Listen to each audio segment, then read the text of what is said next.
FBI, freeze! Get down on the ground! A family vanishes without a trace. Local authorities find no leads to the identity of their abductors. When stolen weapons began to surface, investigators realized the perpetrators were part of a nationwide rampage of violence. They were dangerous men who would stop at nothing to escape justice.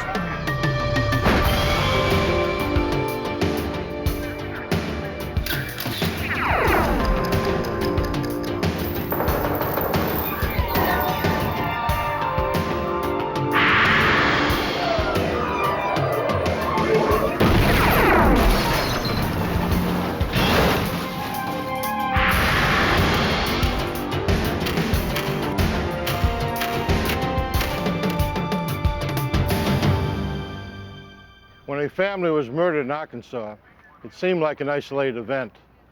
But soon the crime was revealed to be part of an ever-widening circle of violence that defined a new age of domestic terrorism. I'm Jim Kallstrom, former head of the FBI's New York office. For the killers, the triple homicide in Arkansas was simply a means to an end. They made their way across the country, letting nothing stand between them and their twisted mission. And we would stop at nothing to prevent their rampage.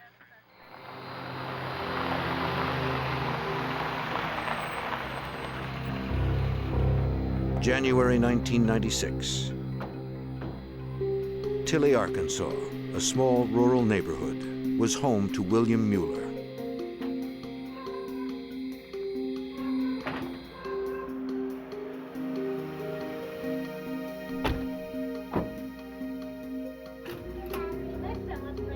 Mueller was a gun enthusiast and self-employed electrician. His wife Nancy homeschooled their 8-year-old daughter Sarah. Returning from a day of work, the Muellers were confronted by 2 men in their home. Get in here, don't move! You got him? Hands behind your back! Hands behind your back, ma'am, now!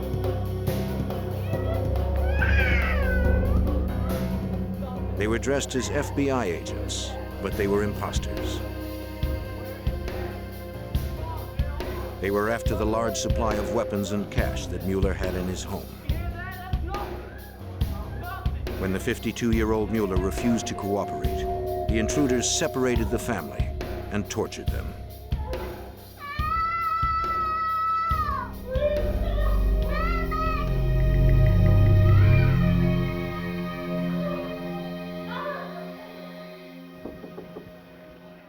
Nancy Mueller's mother, Earlene Branch, grew concerned when she hadn't heard from her daughter in 2 weeks.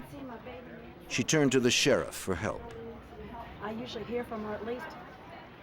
She explained that the family often traveled to gun shows, yet her daughter always called when they returned. This is unusual.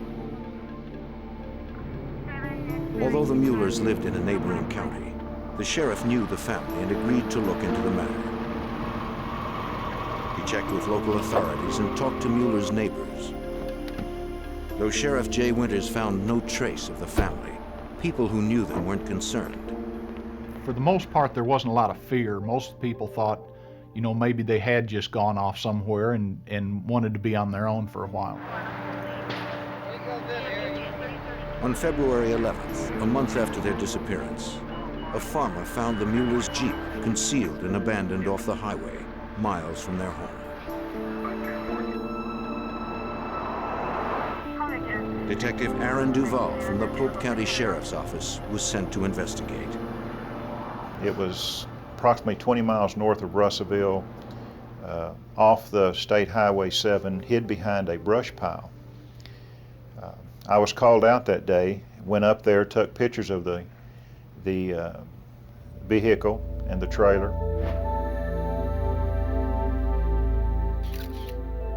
Inside the Jeep, Duval found Nancy Mueller's purse. It held her wallet and ID. The trailer, used by Bill Mueller to transport munitions to gun shows, was empty. Several more months passed, and the Muellers were still missing. 40 miles from Tilly, an elderly couple enjoyed a day of fishing in a bayou near Russellville. While waiting for a fish to bite, the woman snagged her line. She pulled up an old tennis shoe. A leg bone jutted out of it. Horrified, she cut it loose and went for help. Within hours, search teams combed the bayou organized by Sheriff Winters.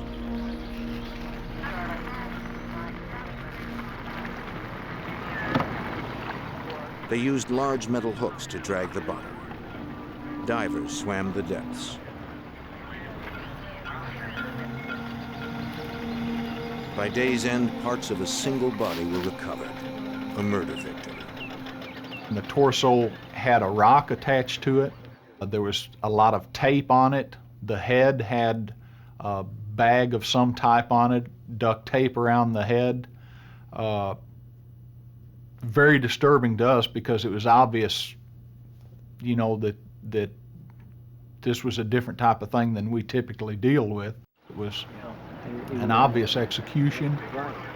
It was just some cold-hearted people. Investigators determined it was the body of a small female.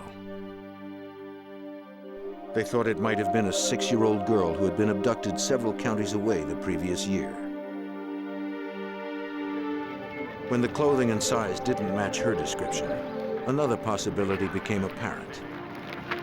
It could have been Sarah Mueller. The next day, 2 more partial bodies were found. All 3 torsos had been weighed down with rocks, and each head was covered with a plastic bag secured with duct tape. Dental records, DNA, and clothing confirmed the identity of the bodies. They were William Mueller, his wife Nancy, and their daughter Sarah. The missing persons case was now a grisly triple homicide investigation. It was bad for Bill and Nancy to have to die the way they did. But for a 7-year-old girl to die that way, to be wrapped with plastic, to be wrapped with duct tape, to have a 60-pound rock strapped to her body and thrown into a lake, there was no excuse. During the autopsy, the coroner determined that the 3 had probably been in the water since January 11th, the last day they were seen. A later examination revealed several specks of blue paint stuck to the tape that bound the bodies. Investigators sent the paint specks to the FBI lab in Washington, D.C. for analysis. A forensic chemist determined that they were consistent with auto paint.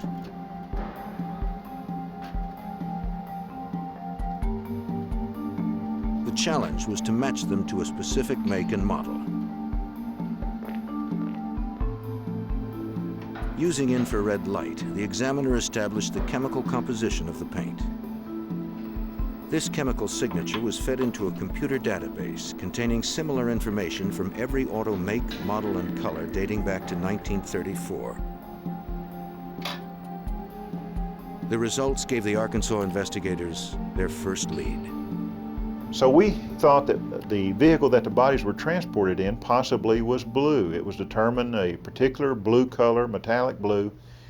The FBI even narrowed it down that it was a General Motors vehicle. Investigators reasoned that they were looking for at least 2 perpetrators. One must have driven the blue car with the bodies in it to the water, while the other followed in the Mueller's Jeep. By the time they dumped the bodies, the Muellers were probably already dead, suffocated by the plastic bags.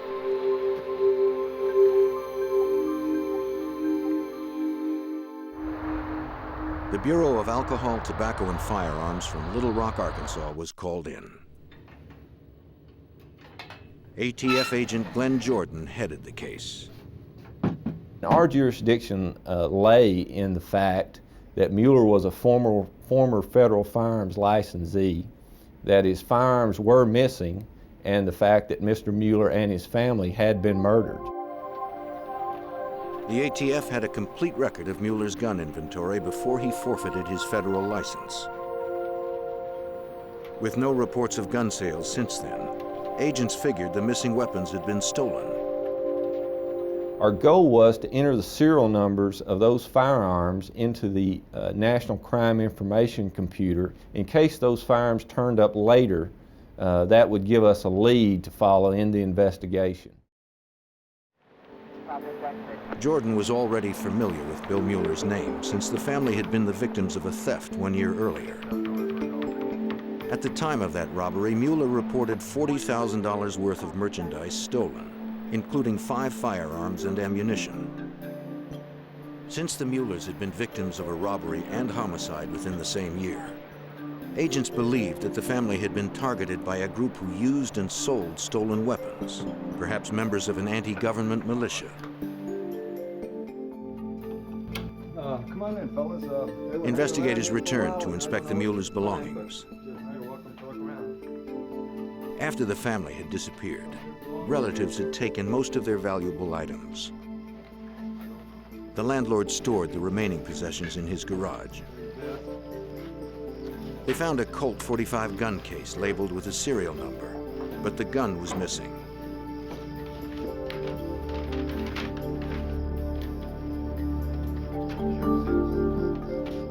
They also found a picture of the family with some friends.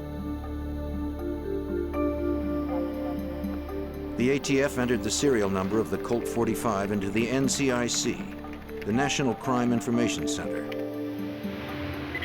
They got a hit. The handgun had been traced to a man named Travis Brake. He had been arrested 5 months earlier in Seattle, Washington for carrying a concealed weapon. Because the gun he was carrying was now linked to another crime, Brake was arrested again by the Seattle police, this time for possession of a stolen weapon. Jordan and Duval flew to Washington State to question him.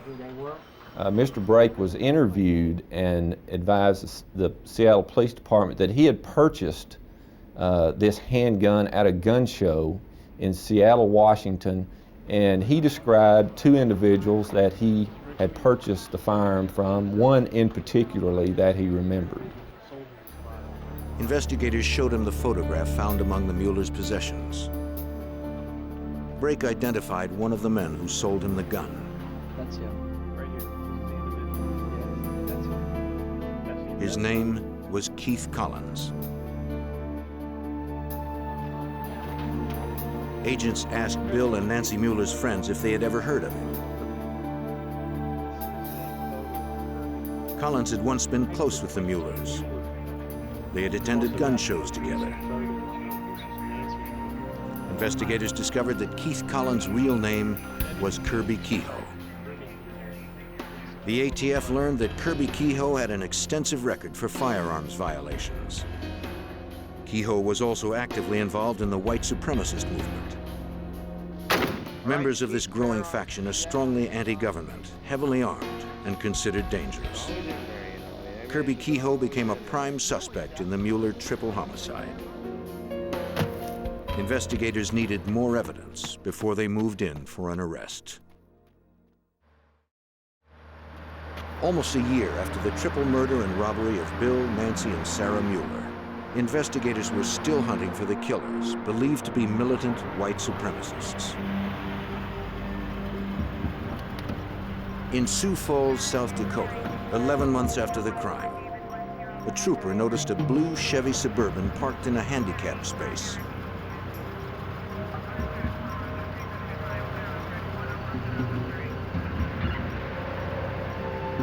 He found a young couple sleeping inside. The man said his name was Sean Haynes. He and his pregnant girlfriend had pulled over to rest for a while. From the bumper stickers on his truck, the trooper believed he was a white supremacist. He asked Haynes if he was carrying any weapons. Haynes showed him 2 guns in the back of his vehicle.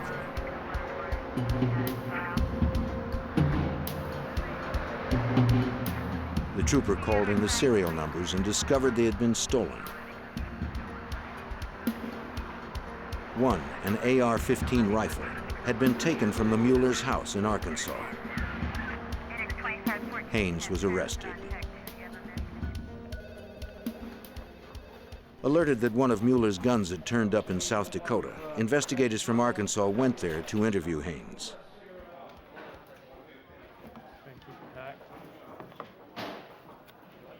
Haynes revealed that he had traded another firearm for the AR-15 rifle at a Washington State motel 6 months earlier. Explain how they got there. The name of the man he swapped with was Chevy Kehoe, Kirby Kehoe's eldest son. Now Chevy was also connected to the Mueller murders. Investigators weren't through with Haynes, though. They took a paint sample from his blue Suburban. They determined that the sample did not match the paint found on the duct tape wrapped around the Muellers. Haynes had nothing more to offer. The investigation turned to Chevy Kehoe, but he was nowhere to be found.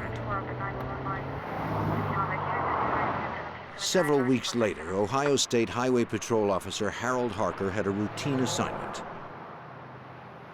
to catch speeders in the small town of Wilmington, not far from Cincinnati.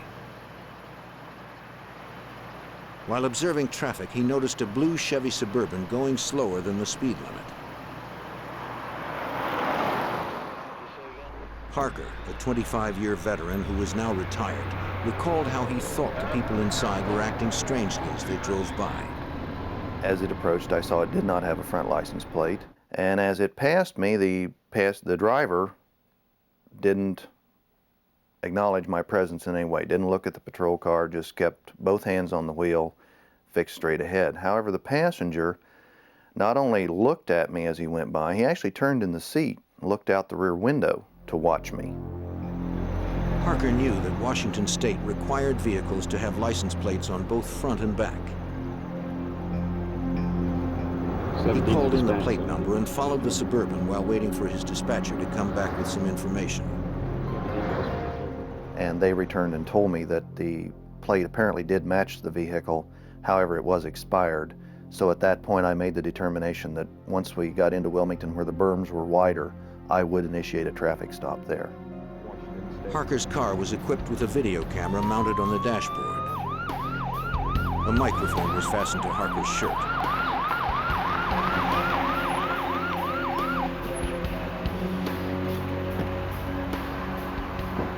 Harker asked the passenger and driver for ID.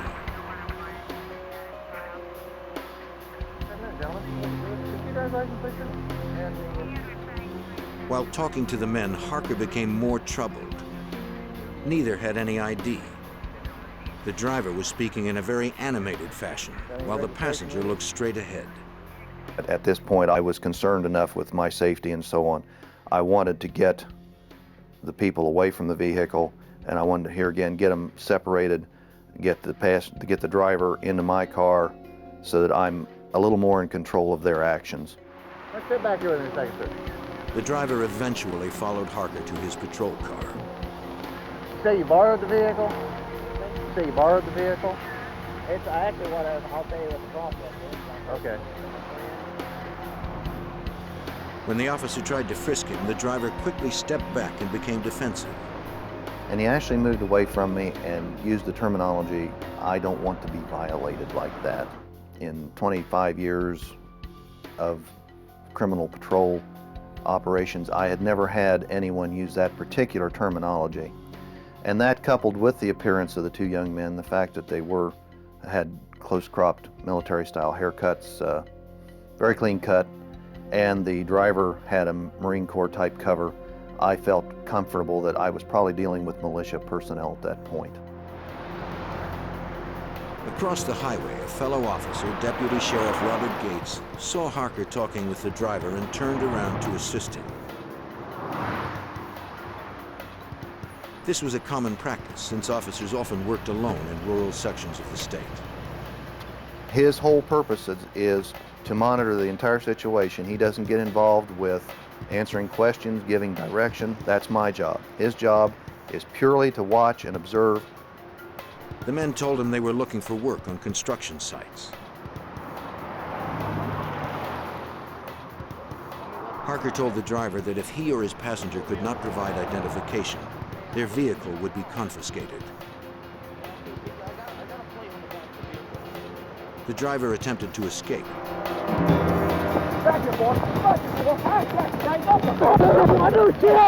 As both officers tried to apprehend him, the passenger jumped from the vehicle and started firing.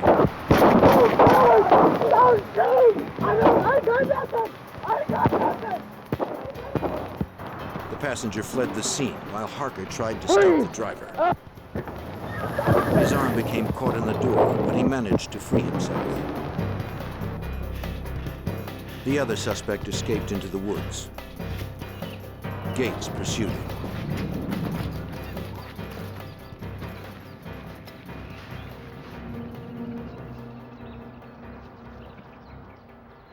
He feared an ambush among the dense trees, so he turned around.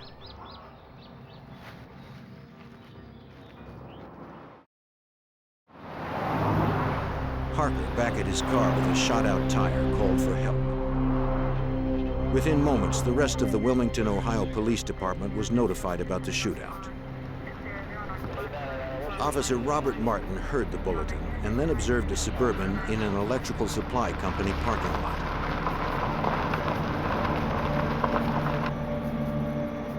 He called in his location as he went to investigate. He turned off from only 10-6 with that suspect vehicle behind the building supply. The Suburban's driver opened fire.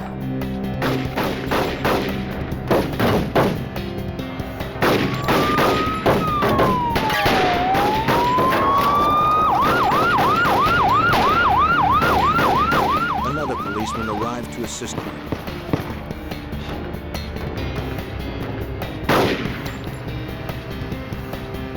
The suspect had disappeared into the industrial area. He'd shot 32 rounds. One wounded a bystander. Back at the first shootout site, investigators were trying to piece together what happened and to learn the shooters' identities. Using metal detectors, they searched for shell casings. The entire area was meticulously photographed and all evidence collected. The small town of Wilmington had never seen anything like this. Police mobilized a manhunt for the two armed suspects. The search continued into the night. Reinforcements were brought in from neighboring counties. Police knew the suspects would resort to violence in order to escape. They had to find them before anyone was killed. The suspects in the shootout were still at large. The ATF and Ohio State Police examined the second gunfight location in the Chevy Suburban. The entire crime scene was processed for fingerprints in hopes of determining the shooter's identity.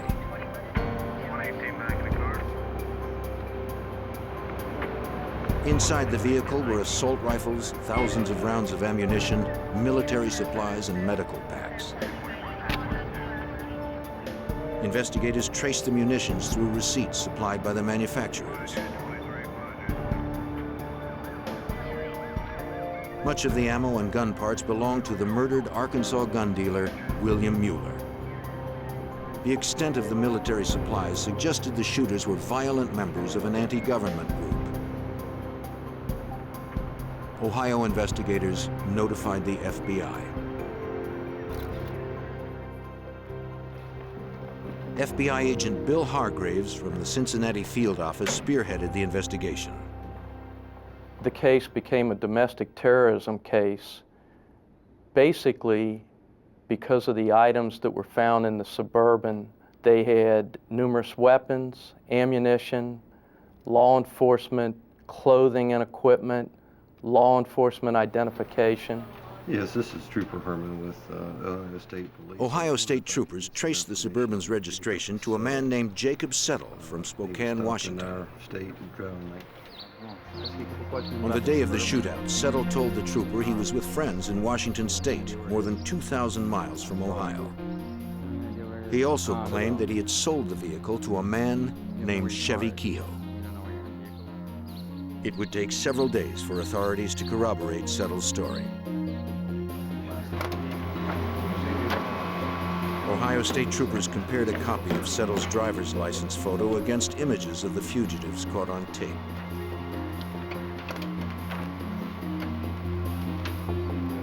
The picture didn't match. The videotape was their best clue. Ohio State Police released the tape nationwide to try to find the shooters' identities.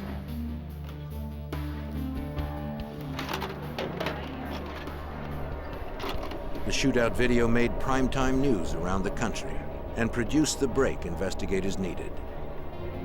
A Washington State TV reporter recognized the driver as a white supremacist she had interviewed several years earlier for the TV show Hard Copy. His name was Chevy Kehoe. Several cops and residents confirmed the identification.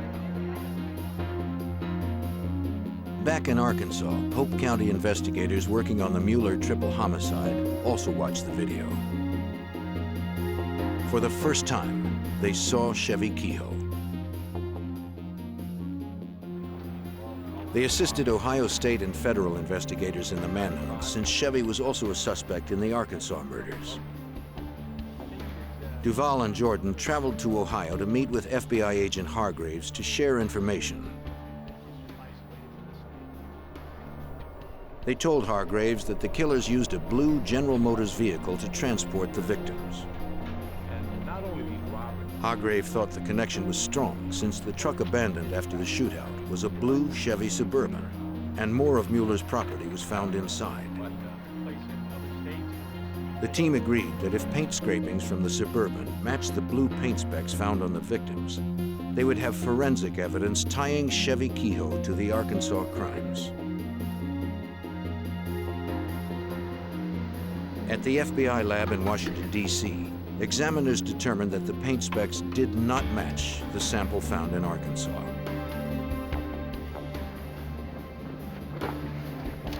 FBI agent Jim Shenandoah was called in, a specialist in tracking domestic terrorists like Chevy Kehoe. We found out that they had engaged in militia-type activities, that they had anti-government views. They were very anti-law enforcement at the time. So it really heightened the security in terms of what these suspects were going to do next.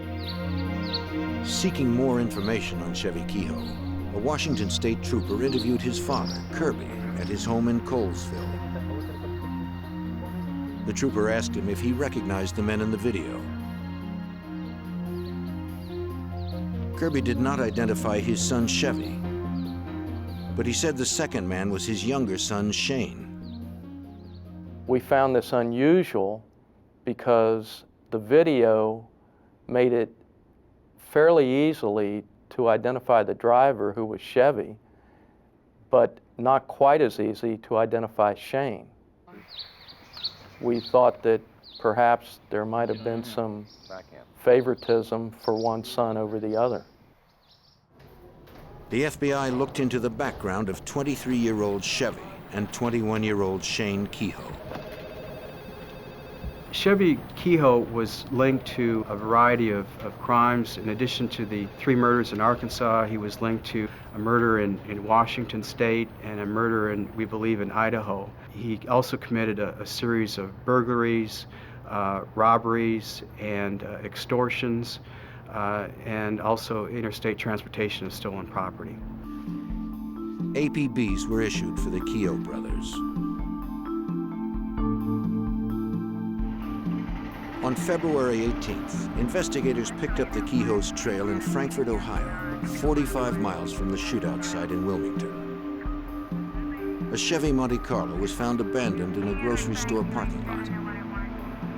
It had been reported stolen a mile from where the shootout occurred. Authorities suspected that at least one of the Keyhoes had stolen it to escape the manhunt. The keys were all the robber had left. Investigators feared the desperate brothers would stop at nothing to escape custody. State police fanned out to canvass the area, hoping someone may have seen one of the fugitives. A mile away at the Lake Hill campground, the Keyhoe's path reemerged.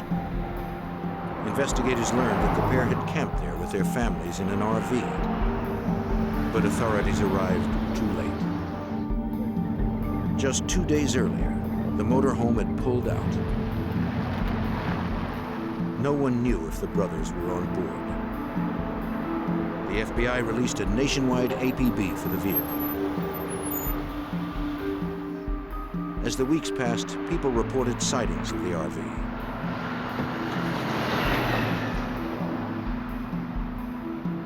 They had also seen women and children in the camper.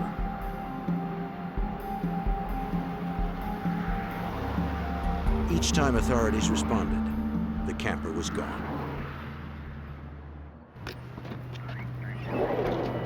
The Keyhoe's trail heated up again 150 miles away in Indianapolis, Indiana, where another stolen vehicle was recovered. Inside, investigators found clothing and a gas receipt signed by Chevy Keyhoe, but no trace of his brother Shane. The van had been stolen 13 miles from where Chevy fled the blue Suburban after firing on Ohio officers. The Keyhoes were still one step ahead. The trail of plundered cars signaled that the Keyhoe's crime spree would not cease until authorities stopped them. There it is. We felt early on that if confronted again by law enforcement, that there would be a great probability that there would be another shooting involved and that innocent people would be hurt. Across the country, local and federal investigators were put on high alert. They needed to find the Keyhoe brothers before they struck again.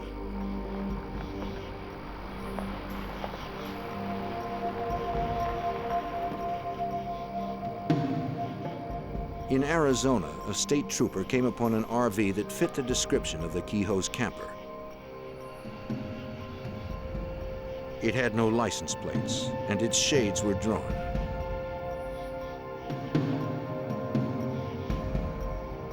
He called in reinforcements. He knew the brothers were armed and dangerous and would shoot to kill.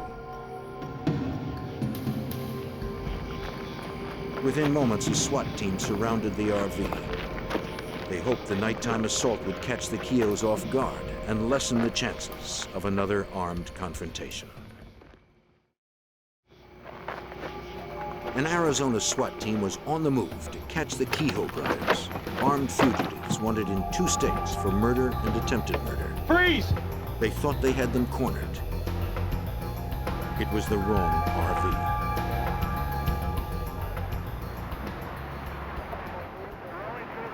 Several days later, a Wyoming highway patrolman found the Keyhoe's mobile home broken down and abandoned on a desolate stretch of road. The FBI was informed and asked that the RV be towed into town for inspection.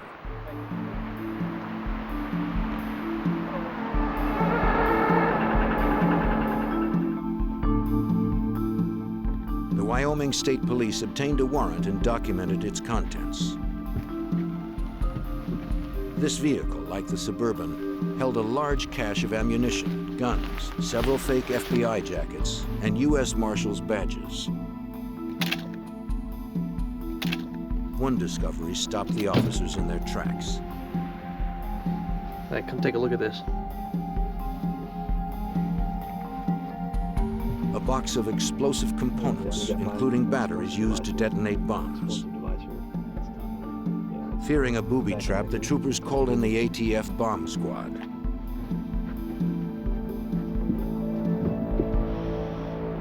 Nearby business and government offices were evacuated. Inch by inch, the bomb squad probed the RV. A thorough investigation revealed no live devices. But the danger wasn't over. According to ATF agent Jordan, the Kehoe brothers had a well-equipped bomb factory, which increased their potential for violence. The bomb-making components that we found consisted of some metal cylinders, several types of chemicals, mixing bowls, hot plate, coffee filters, instructions for making homemade blasting caps, quite an assortment of bomb-making components. Receipts on board revealed the family's path since leaving Ohio. They traveled through West Virginia, North Carolina, Alabama, Texas, and Montana before ditching the mobile home in Wyoming. The vehicle offered few clues to the Kehoe's current location.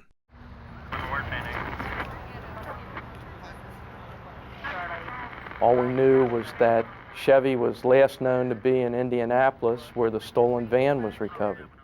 We presumed that Shane and the families had made it as far as Casper, where the camper had broken down. From that point on, we basically had a cold trail.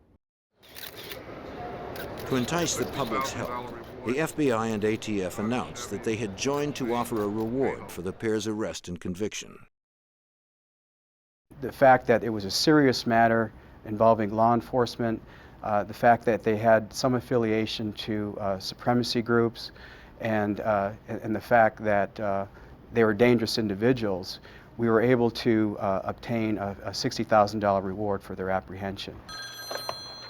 More than 100 tips came in. The local leads were handled by the Ohio State Police, while the FBI and ATF pursued those from out of state.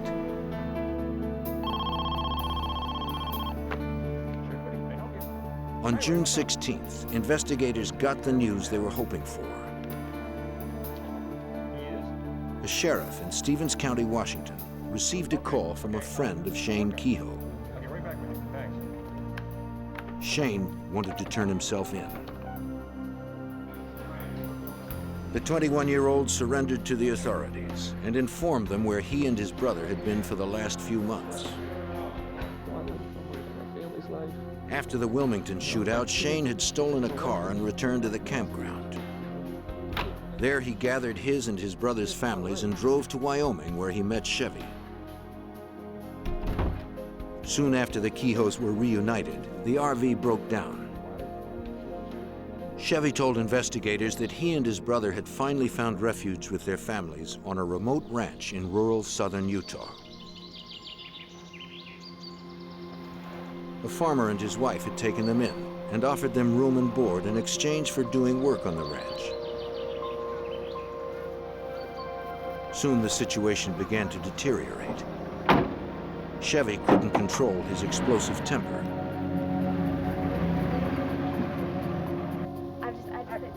Both Shane and his wife, Tana, grew concerned. Chevy talked of building his own white supremacist order. He thought of killing his wife, Karina, because of Native American ancestry in her family. He even talked of murdering his own parents, Kirby and Gloria, in order to raise his 6 younger brothers with his beliefs. On June 12th, almost 4 months after the shootouts in Ohio, Chevy finally turned his growing paranoia on his own brother. Shane explained to us that they had recently gotten into a fight and that he feared for his life as well as the lives of his family. Shane also told investigators that Chevy had several items in his possession that belonged to the Muellers. Chevy had also admitted to suffocating the Mueller family. Not knowing what Chevy would do next, Shane and his family fled Utah in the middle of the night, driving almost 1,000 miles back to Washington State.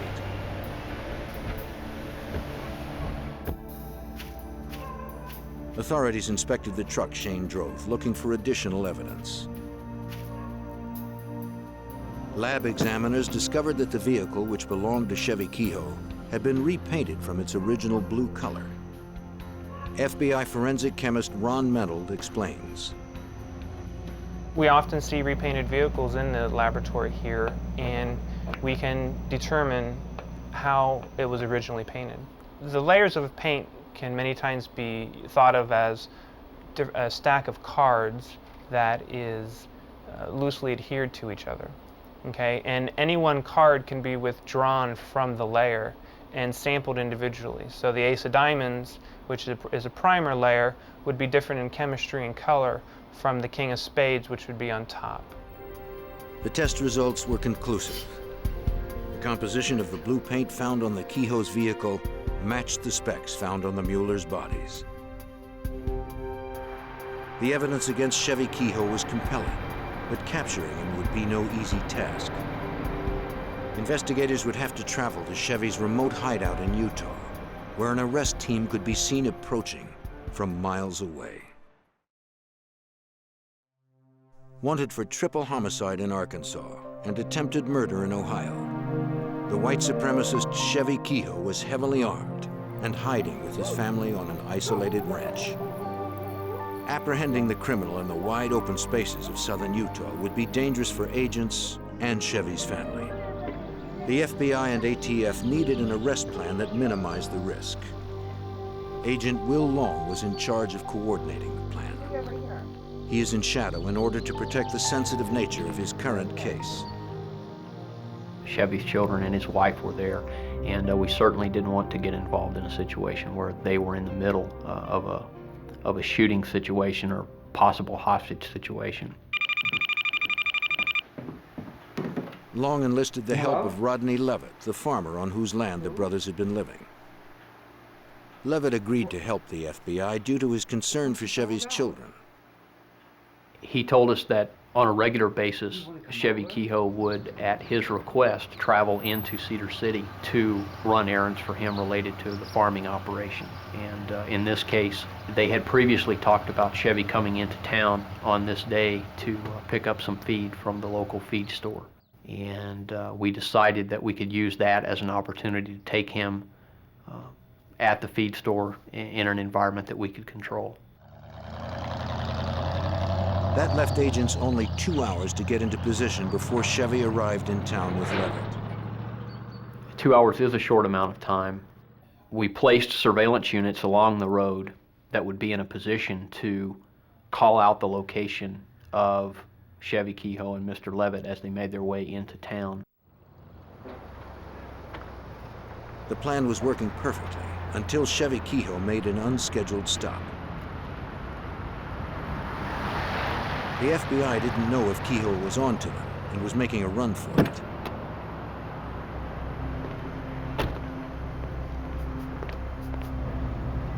The agent on location radioed in for assistance. He waited for instructions to apprehend Kehoe or get Levitt to safety. For a few breathless moments, no one knew what would happen next. Chevy returned to the truck with a soda.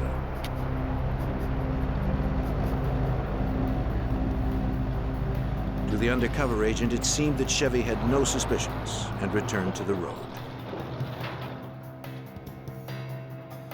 Back in town, more than 25 agents waited for the arrival of Chevy and Levitt. Snipers were positioned on the rooftops, and the feed store was surrounded.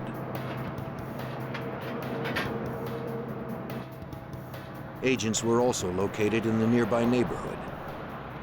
Their objective was to prevent Chevy from escaping and taking hostages. While Agent Long loaded hay in front of the feed store, his plan nearly went awry. As we were listening to the radio, we heard one of the surveillance units call out that Chevy had crossed a landmark that was approximately 1 minute away from the feed store. At that very moment, a farmer unwittingly pulled into the parking spot the FBI was holding for Chevy. Agent Long had a split second to act. Sir, I ran across the parking lot with my badge and credentials in my hand. I told this man that a dangerous fugitive was about to pull into the parking lot and that we were going to arrest him right here, and that he needed to immediately get in his vehicle and get out of the parking lot. The farmer complied, and Long returned to his position. Seconds later, Chevy Kehoe pulled into the parking lot.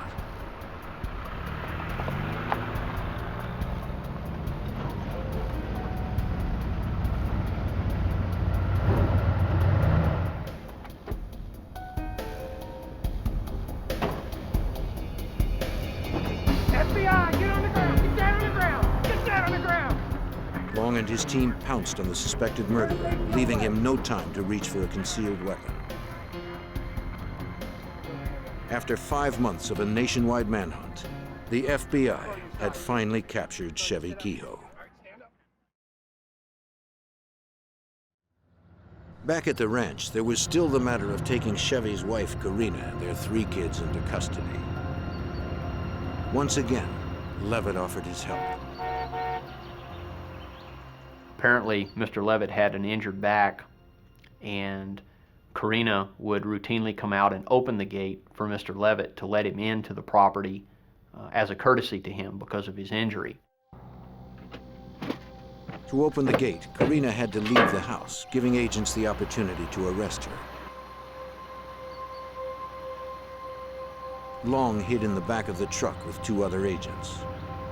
Just as we anticipated, Karina came out and opened the gate, and as she was looking at the gate and concentrating on manipulating the latch, we jumped out of the back of the truck and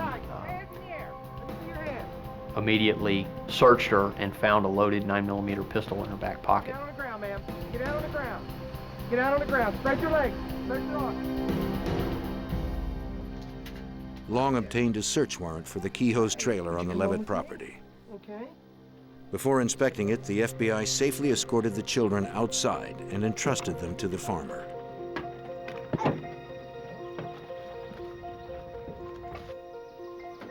Back inside, Long discovered a well-stocked armory. Chevy Kehoe, anticipating a siege, had stationed loaded guns at every window. With both brothers finally in custody, the pair was transported back east to face 16 state and local charges. Chevy would first be tried in Arkansas on federal charges.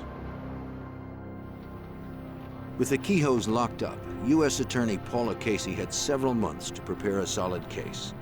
The federal agents in Aaron Duvall, Jay Winters, came here and they laid out the evidence they had of all the various crimes that had been committed. And after we examined everything that was there was sort of this growing realization as we reviewed these things that it was a racketeering case. Placing Chevy's illegal activities under a racketeering umbrella, Casey needed to demonstrate that crimes were committed in order to expand his white supremacist movement. The racketeering statute lets us give a jury the complete picture of what happened. It lets us put that together so that all of the evidence can be placed before the jury for their decision. Chevy Kehoe was ultimately charged with 57 federal crimes, including the brutal murder of Bill and Nancy and their 8-year-old daughter, Sarah.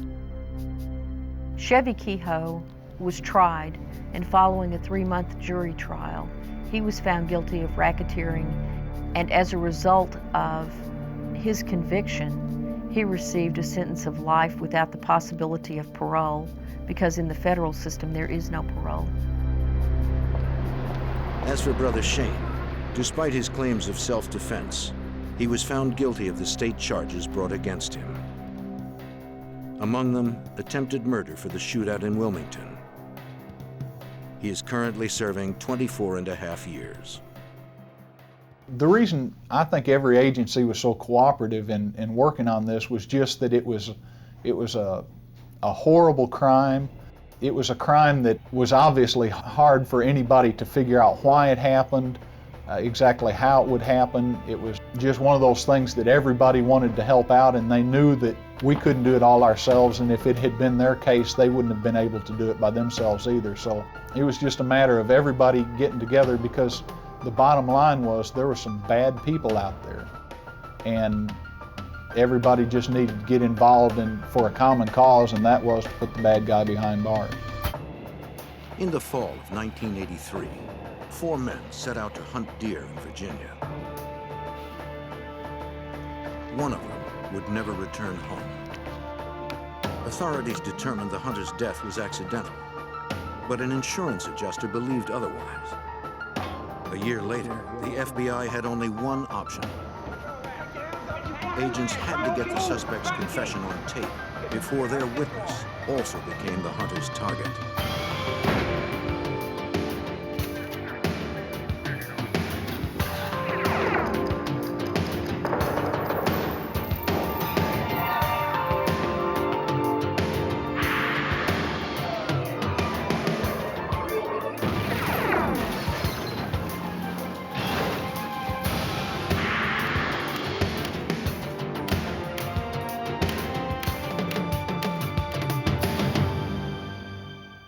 Over 1,000 hunting accidents are reported in the United States each year.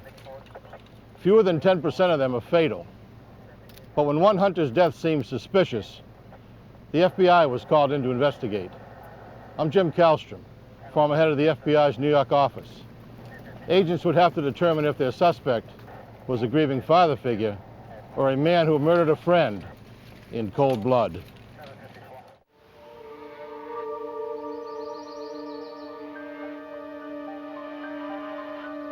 On November 21st, 1983, near Roanoke, Virginia, 41-year-old David Fisher hunted deer with the three people who were closest to him. His 16-year-old stepson, his friend 22-year-old Bobby Mulligan, and 18-year-old David Wilkie. Wilkie looked up to Fisher as the father he never had. The group had been hiking since the early morning, but no one had spotted a deer. $50 was wagered on the first to shoot one.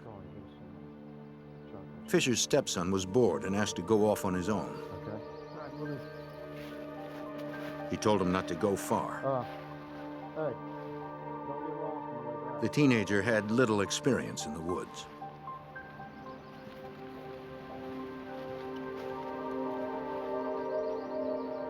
He walked a short distance when he heard someone yell, "Deer." Then he heard a gunshot. The boy ran back to see if anyone had won the $50.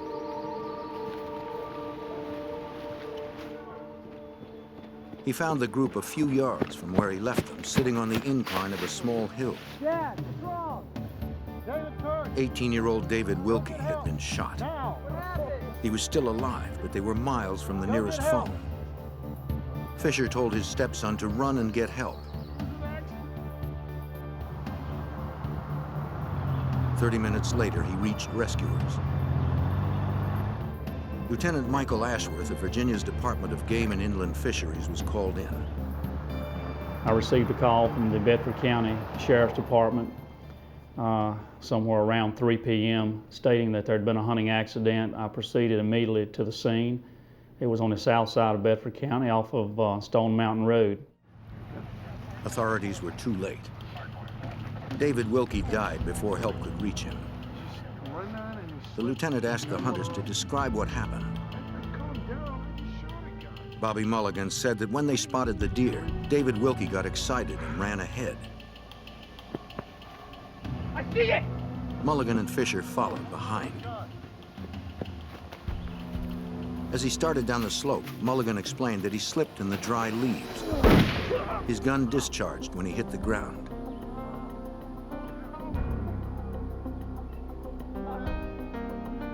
To Lieutenant Ashworth, it was clear that Mulligan was a novice with firearms since he had made such a critical error.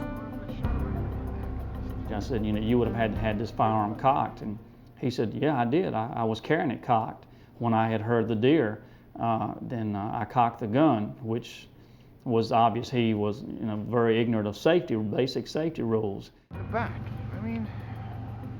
David Fisher told the lieutenant he saw the whole thing happen from the top of the slope. He was behind the two younger men when the shot went off. He saw Wilkie go down and rush to the side of the fallen teenager.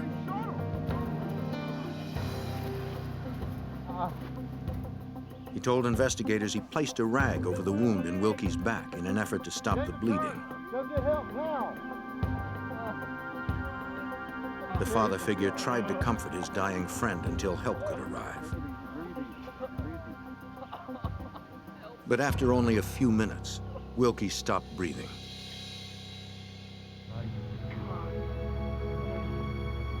Investigators examined the surrounding area to determine if there was any physical evidence to corroborate their story.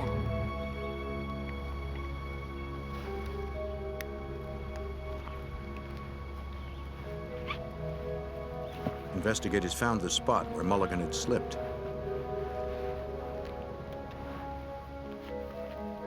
Hey guys. Take a look here, please. Pretty good shot. The size of the wound in Wilkie's back seemed consistent with a gunshot fired from where the hunter had hit the ground. Nothing they could find contradicted Mulligan and Fisher's story.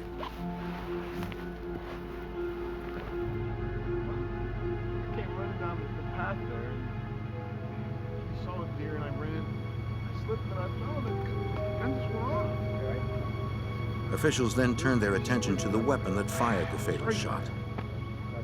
Yeah, it's the shotgun. They found that it had been undisturbed since it was last fired. When the lieutenant opened the barrel, he discovered the spent cartridge was still inside. The men were not placed under arrest, but investigators asked them to come to the sheriff's office for further questioning. Authorities were still uncertain if they were going to press charges against the hunters. Bobby Mulligan seemed to be very sincerely remorseful.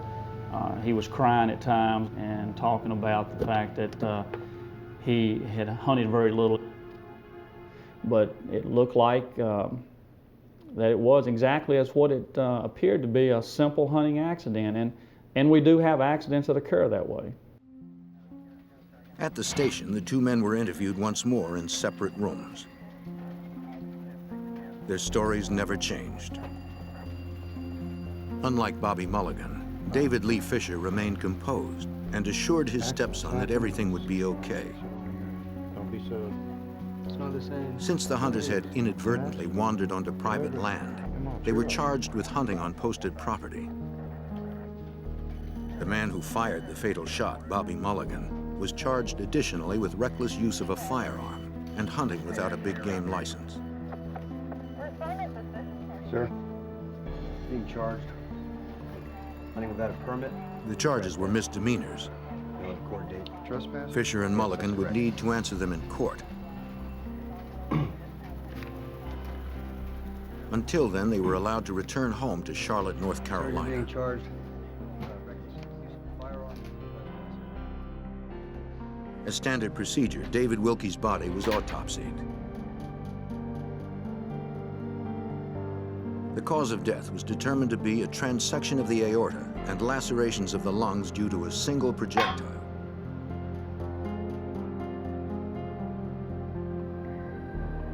In addition to the 12-gauge slug, the medical examiner extracted cardboard wadding that had also been discharged from the shotgun shell. Examiners confirmed the slug was fired from Mulligan's rifle. A month later, Fisher and Mulligan defended their misdemeanor charges in Virginia's General District Court. The judge gave Mulligan a suspended sentence and fined him $585. Fisher was fined $220.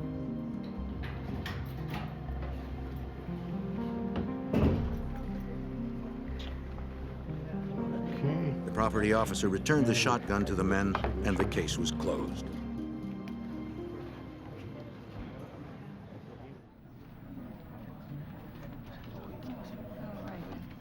Two days later, an insurance company received a claim on the dead boy's life insurance. The policy promised to pay $100,000 in the event that Wilkie's death was accidental. Though Wilkie's signature appeared on the forms, he was not the policy's owner. His close friend, David Fisher, was the owner and the sole beneficiary. This wasn't illegal, but it struck the agent as strange since Fisher wasn't listed as the boy's father, nor as his business partner. John? the company decided to contest the claim. This is claiming an accidental death. On January 6, 1984, they hired independent claims director Harlan Davis to determine if David Wilkie's death was in fact accidental. They contacted our office and requested that we complete an investigation to determine the relationship between Bobby Mulligan, David Fisher, and David William Wilkie, and also to check police records, obtain a medical examiner's report, and to get in it and develop the circumstances surrounding this death. Davis attempted to contact Fisher and Mulligan, but the claims director was unable to reach them. He was able to reach Wilkie's single mother in Florida. This is Diane. Yes. She told him that her son had left home for Charlotte, North Carolina less than a year before. Who are you again? Oh. The 18-year-old had heard that his estranged father was in Charlotte visiting relatives. Wilkie hadn't seen his dad since childhood.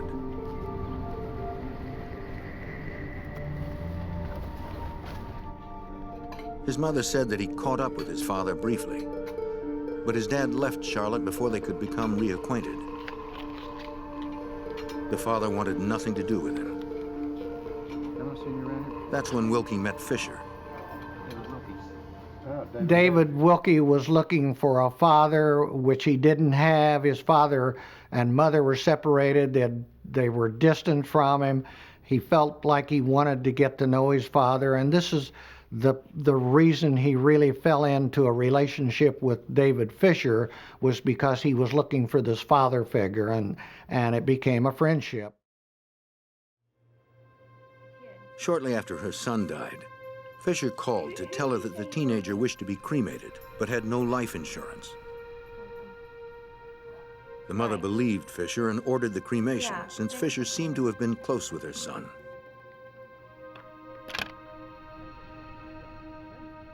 The claims director finally caught up with David Fisher to ask him why the policy had been purchased. We'd like to know what Fisher replied that Wilkie had wanted life insurance because he was planning to get married.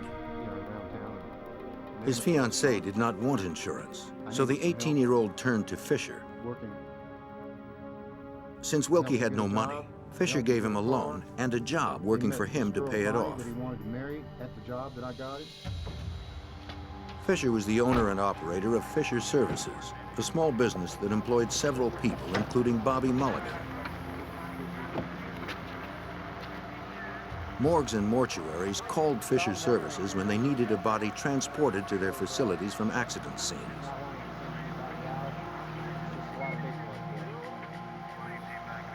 Fisher and his men worked mostly after 11 p.m. He didn't get paid unless people died. On a good week, the work was lucrative, but when there were no bodies to transport, he needed other ways to get paid. This is an interesting relationship. The investigator questioned why Fisher had paid the insurance premium if Wilkie was making income. The businessman replied that he only wrote the checks to the insurance company after Wilkie paid him first. I don't know what else I can tell you. Fisher had an answer for every anomaly. In spite of Fisher's deflections, the investigator managed to get an important piece of information from him: the new address of Bobby Mulligan, the man who fired the gun that killed David Wilkie.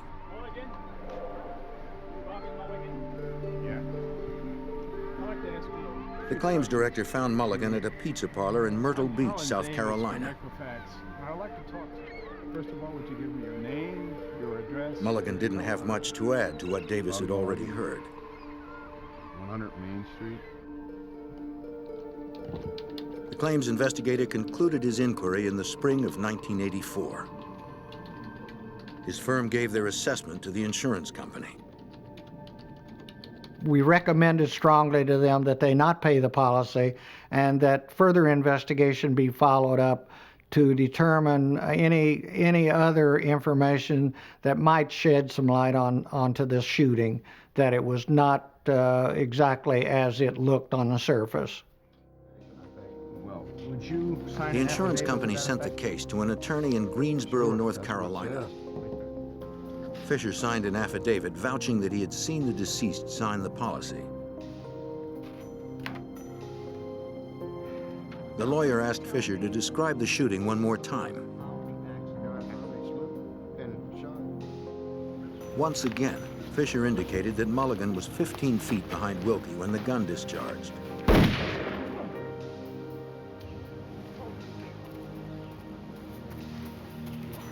Have you seen what's in The attorney confronted Fisher with the coroner's report. You might like to take a look at it. 2 pieces of cardboard wadding from the shotgun shell had been found inside Wilkie's chest. For the wadding to have lodged there, it was likely the shot had been fired from much closer than 15 feet. The evidence was not strong enough to prove murder, but it was strong enough to win a civil suit. We are prepared to make you an offer. He offered Fisher $25,000 to settle out of court, the amount the lawyer figured it would cost to defend the case. Fisher accepted. Now, if you will sign here, please. They were afraid that if they did not settle the claim for some amount, that David Fisher would possibly sue them for not following the law and paying a claim when he had a legitimate claim. David Fisher had just made $25,000 from the death of David Wilkie, his friend and employee. The portion of that money he loaned to a friend would soon be paid back in ways he never expected. On a hunting trip to Virginia, 18-year-old David Wilkie's shooting death had been ruled accidental. The man the dead teenager had looked up to, 41-year-old David Fisher, had been paid $25,000 as the sole beneficiary of the boy's life insurance policy. Then, a year and a half later, in the spring of 1985, Special Agent Robert McDowell of the FBI Charlotte Field Office received a call from one of his informants.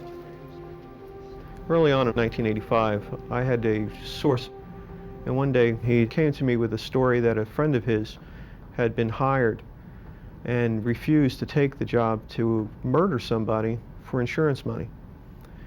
I at first didn't understand exactly why he was bringing me this information and why this individual is willing to talk about this now.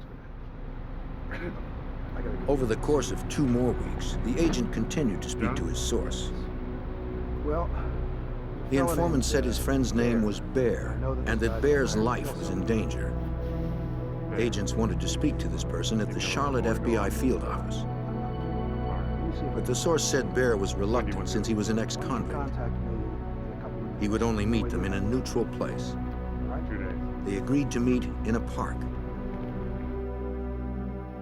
Special Agent James Lillard, who's currently working undercover, helped Agent Bob McDowell develop the case.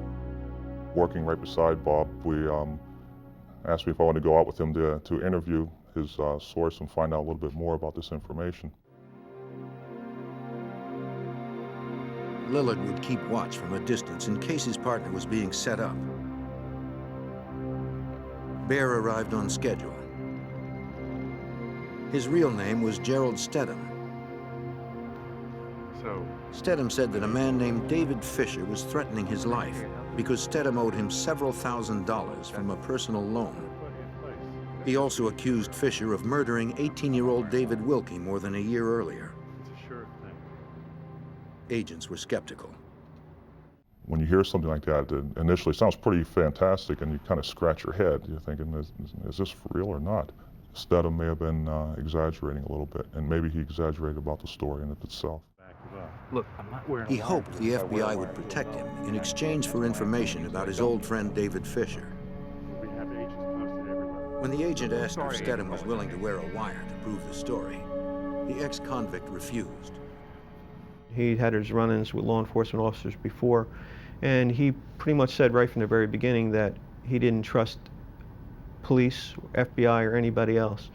So at that point, it was a matter of trying to gain Stedham's trust to the point that he would actually work with us and not back out of the situation once he started getting into it. Agent McDowell needed to find out more about Fisher.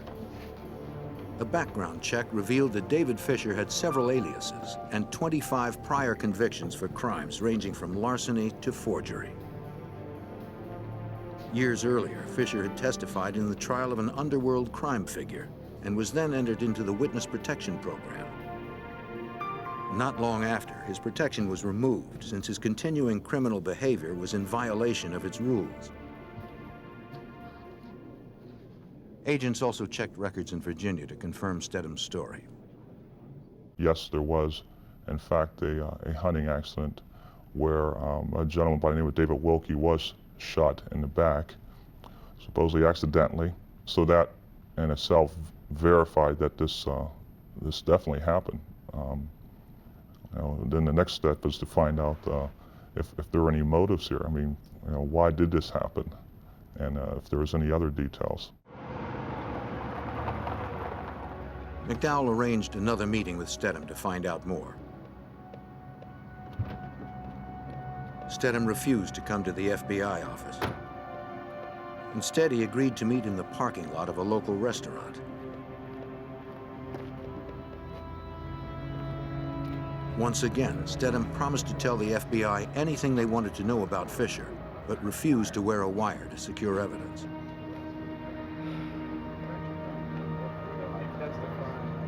If Fisher discovered the wire, Stedham believed he would certainly be killed.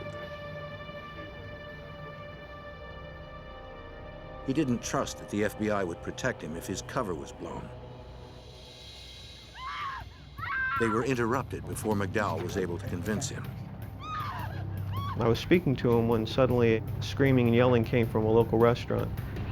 And I realized that there was an armed robbery taking place at the time. And I asked Gerald Stedham just to step off to the side. Move. FBI! The thief was stopped by the agent before he could flee. Get down!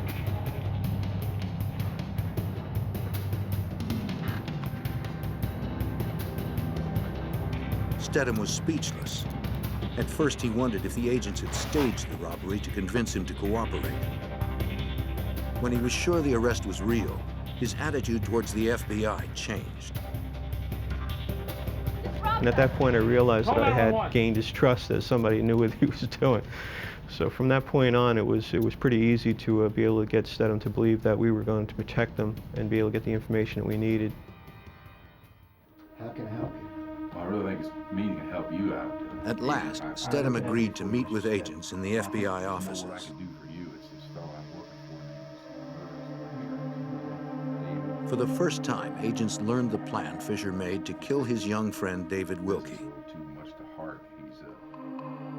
In the summer of 1983, Fisher suggested that he and Stedham, his old prison buddy, could make $100,000 from a life insurance scam. The ex-convict would take out a policy on their young friend David Wilkie if Stedham would do the killing. Despite working several odd jobs, Wilkie was poor and estranged from his family. Fisher believed no one would miss him. His proposal was to, let's take him out into Virginia, let's take him out to an overlook, and we'll get him near the overlook, and I want you to push him off. And that way, he would die, it would look like an accident, and Fisher could collect the insurance money, and which, of course, he would share with him if he did it.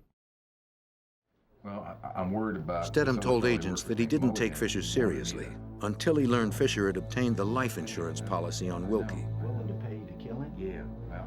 And at a point, Stedham said he didn't want anything to do with it. He backed out, which again made Fisher absolutely furious, to the point of almost a hatred developing between his old friend Gerald Stedham and David Fisher. One day I remember saying this. A few months later, when Stedham heard that Wilkie had been killed hunting in Virginia, he knew the death was probably not accidental. Stedham told agents that Fisher later offered him $50,000 to kill the hitman, Bobby Mulligan. The informant believed that Fisher would likely come after him next. The unfortunate situation was that Fisher hated Stedham at this point. I mean, actually would probably kill him. So we realized that the only way we were going to be able to get at Fisher through Stedham was to have Stedham tell him that he was sorry that he hadn't paid him back and that he wanted to pay him back even if it's only $100 a week.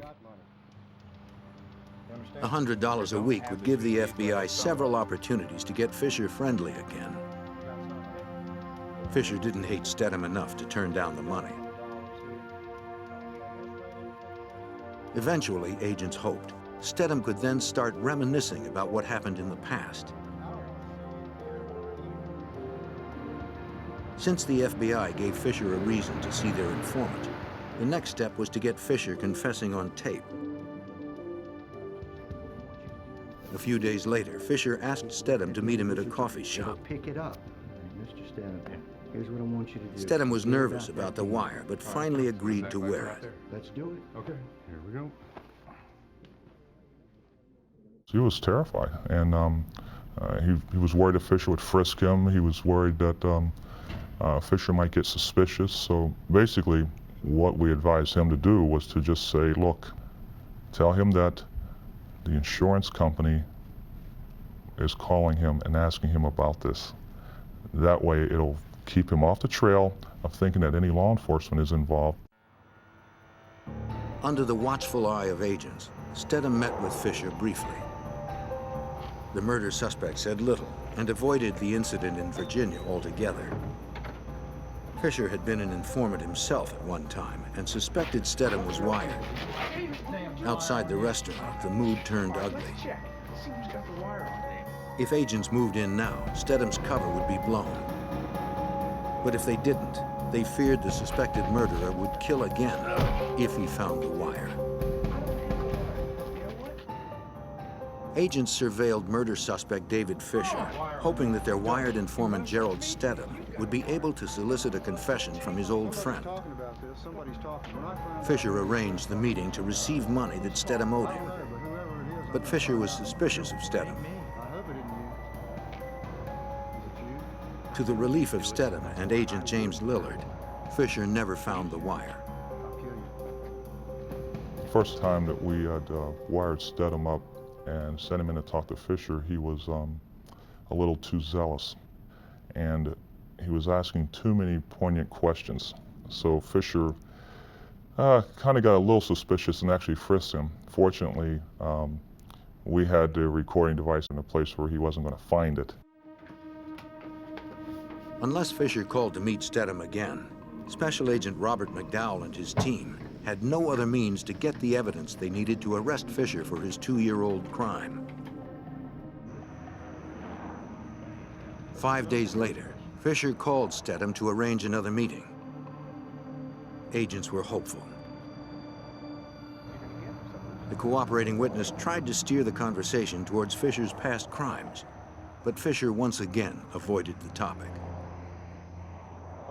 It was one of these situations where Fisher constantly would talk about the fact that he didn't trust anybody, didn't want to talk about anything. Every time Stedham would try to bring up the conversation about what happened back in those days, he would be tight-lipped, he wouldn't do it.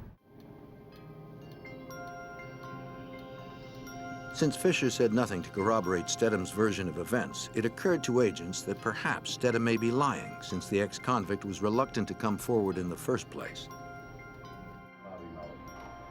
Yes. The FBI conducted a polygraph examination to evaluate Stedham's credibility. Yeah. Stedham admitted he lied about Fisher, offering him $50,000 to kill Mulligan. Were you hired to kill Bobby Mulligan? Yes. He insisted that Fisher had asked him to do it, but he could not remember the exact amount he'd been offered. But I can't really remember. Just answer yes or no. One of the things we did in order to try to make sure we weren't just chasing our tails was to get Stedham a polygraph exam. And the fact that it was non-conclusive could be that there may be some things that he's saying that he's maybe holding back, but in general, what he's stating is pretty much going to be correct. Agents believed Stedham was still their best hope of getting to Fisher, since the case lacked any physical evidence. But Fisher, the delivery man for the morgues, was extremely cautious, particularly with Stedham. For the case to move forward, the FBI needed another plan. So what we're going to have to do is create a situation in Fisher's mind where he felt they were closing in on him, one way or another, to try to stir the conversation. Agents figured that Fisher would relax his suspicion of being taped while inside his own vehicle. On a day that Fisher asked Stedham to help him with a job, agents decided the time was right. Technology was just starting to come out, where actually voices would come across on a beeper. And Stedham had one. So we had a female in our office make a phone call to Stedham on his beeper, telling him to call home immediately, making believe that the voice that was coming over the pager was Stedham's girlfriend. So the car stopped, Stedham got out.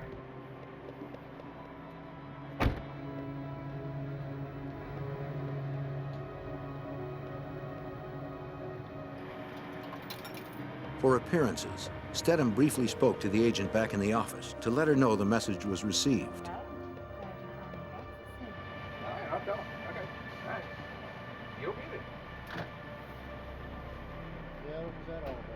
When Stedham returned to the car, he told Fisher that it was an insurance agent asking to meet Stedham about an ongoing investigation.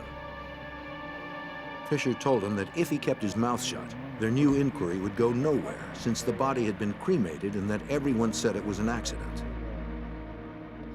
He says, and I'm telling you right now, if anybody tries to bring up anything, any witnesses pop their head above the water, it's going to be pow, pow, pow, pow. And those are the sounds that came over the tape. And we realized at that point what Fisher was doing was actually threatening the lives of all witnesses involved in the investigation that took place. The recording was good, but it was far from a confession. Agents had hoped for more. Unfortunately, over the next several weeks, Fisher avoided Stedham altogether.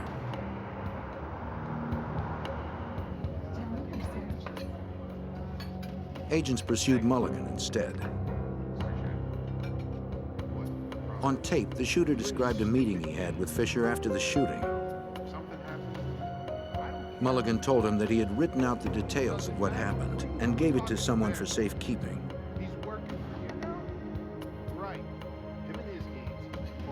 If Fisher killed Mulligan, those details would be mailed to authorities. Mulligan refused to tell Stedham what he had written or who held the letter. Then, just after midnight on June 16, 1986, an anonymous woman called the FBI to report that a hitman would be coming after Stedham. Agents scrambled to hide their informant at a remote location. They suspected that Fisher had made the threat. Investigators hoped they could secure an arrest warrant before the suspected killer got to Stedham. Fisher had arranged a killing before. Agents feared he would kill again. While agents began to close in on murder suspect David Fisher, the FBI received a death threat against their informant, Gerald Stedham. To protect their key witness, Stedham was held in a remote location until agents could decipher the identity of the caller.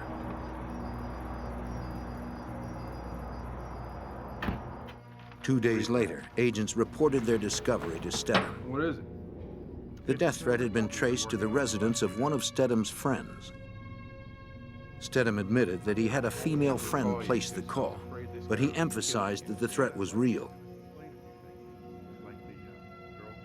He explained that his longtime friend David Fisher was suddenly acting like a stranger. To Stedham, this could only mean one thing. Fisher, the man who transported bodies for the morgues, was planning to kill him. Agents weren't happy with Stedham's deception, but Agent McDowell knew that the danger to Stedham was genuine. Stedham told me that Fisher, as a part of being dealing with the morticians and the and all the different funeral homes, had obtained a number of chemicals that he felt that could be injected into people without them ever knowing, and that they would die without any traces of whatsoever of what caused their death. The only way to assure Stedham's safety was to get Fisher into custody. Before they could do that, they needed more evidence.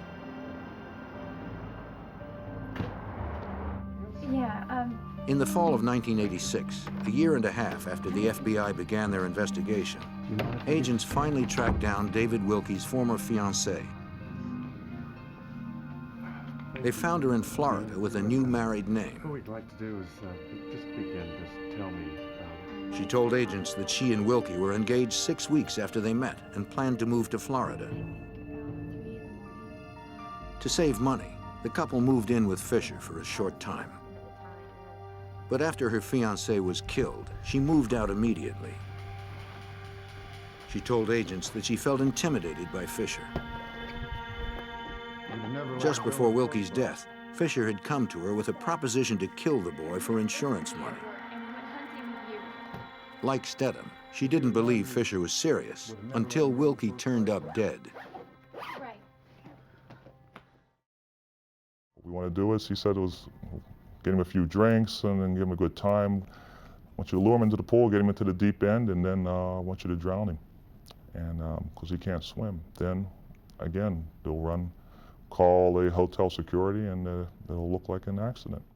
There was something strange about him. She believed Fisher was responsible for the killing, but she had no way to prove it and feared she could be next.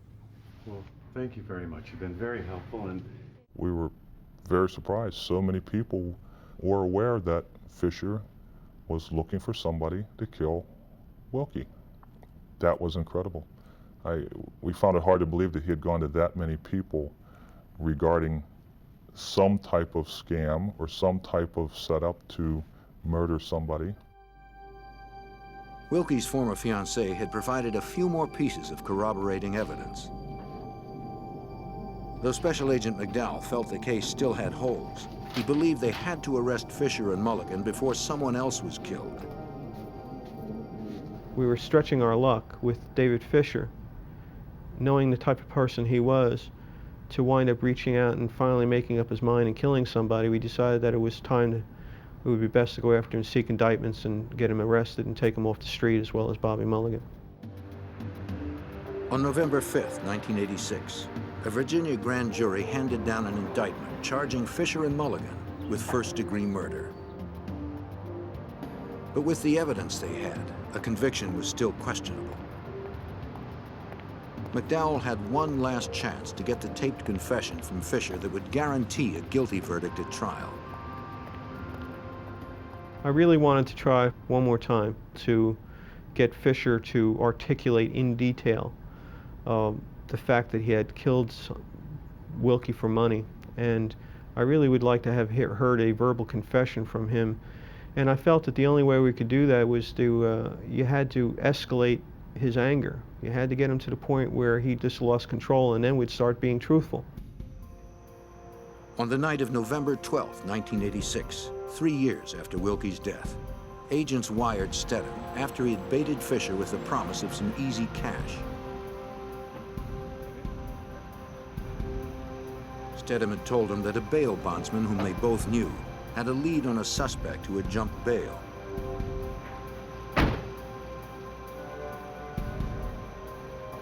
The bondsman, covertly working for the FBI, would ride along. There were several locations in which the trio would go. And the plan was that the third individual in the car would be able to get out of the car and leaving Fisher and Stedham alone. And that in between each stop, Stedham would escalate the situation by confronting Fisher straight up. Everybody who will listen, you sitting there. Stedham needed to push Fisher to the brink in the hopes that he'd reveal his crime. But if Fisher first discovered that Stedham was an informant, the FBI's key witness might end up dead.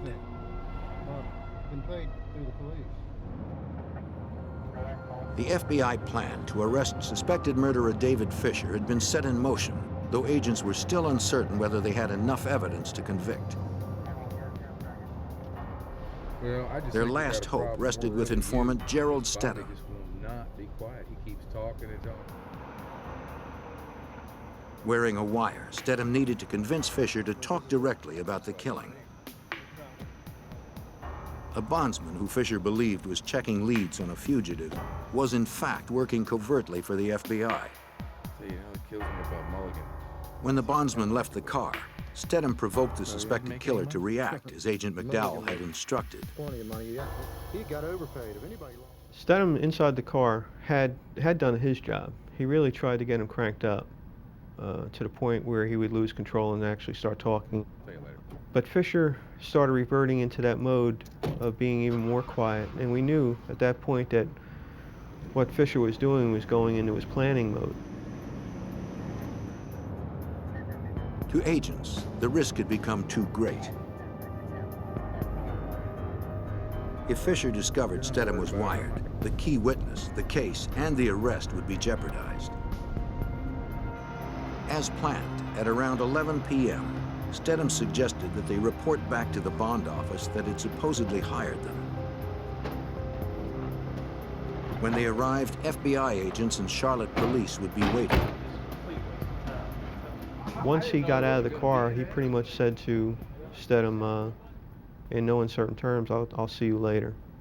Our units in the area were able to converge in on Fisher and had him pretty much surrounded. He wasn't going to run.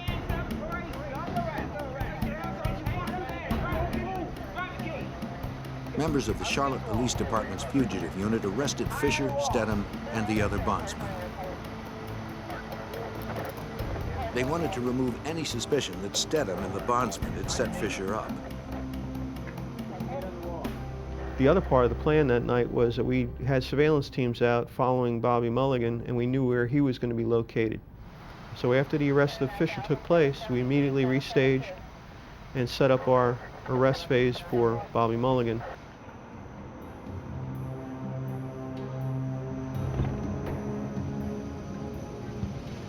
Agents replaced the tape in the recorder Stedham was wearing.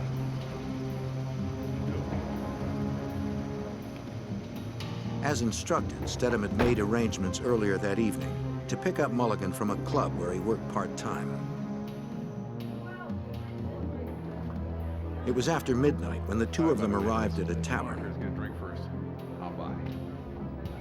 He persuaded Mulligan to sit at the bar, where they'd be visible to the agents outside in case anything went wrong.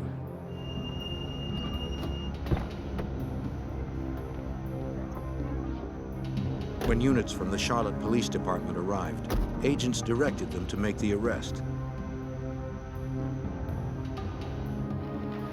Mulligan, you're under arrest. Put your hands on top of For your their head. Don't informant's move. safety and to encourage Mulligan's cooperation, they arrested both men.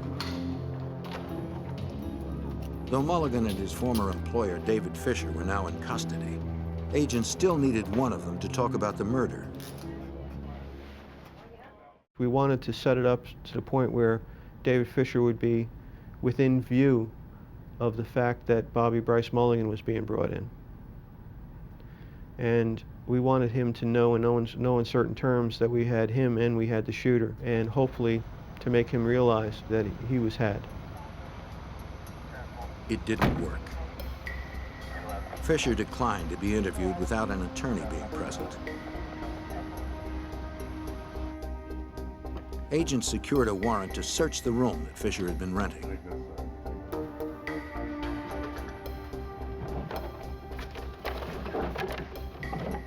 Recorded in Fisher's diary, they found a series of cash payments to Mulligan.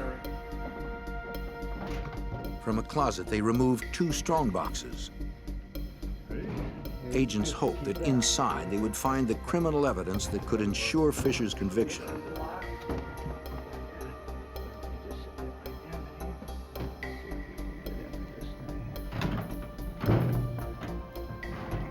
Agents obtained a search warrant and cut the locks. Okay, our first item. Inside the first box, they found documents that held David Wilkie's signature. Manila folder. They were likely samples used by Fisher to falsify the insurance claim. Signed and everything, Carmen. But the evidence was only circumstantial. This definitely is going to tie this in. In the other, they found only personal effects, nothing of evidentiary value. It looked like agents would have little else to offer as evidence at trial.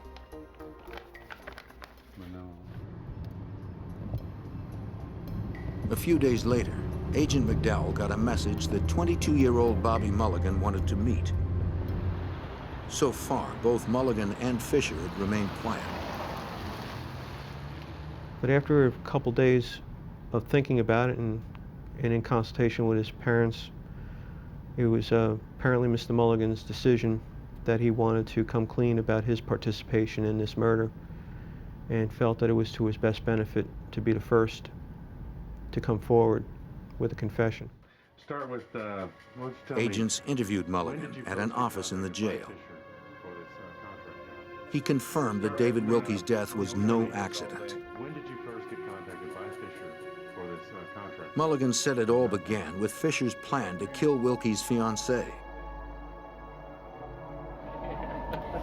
Fisher had fronted Wilkie money to romance a young woman, kill her, then collect on her insurance.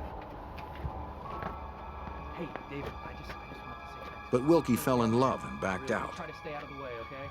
Thanks. It won't be that long. Fisher was furious. To get the money back that he had invested in the teenager, Fisher recruited Mulligan to kill Wilkie for his insurance. Mulligan's story supported Steadham's. Agents finally had the corroborating evidence they'd been pursuing for over a year. Mulligan added that he had tried to call the whole thing off, but Fisher kept pressuring him to shoot Wilkie and get it over with. He said Fisher brought his ex-wife's son along as a decoy. Mulligan maintained that he actually did slip and fall. I'm fine.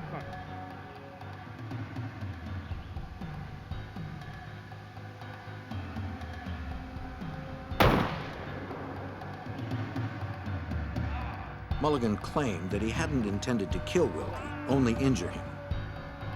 He said it was Fisher who actually murdered the kid.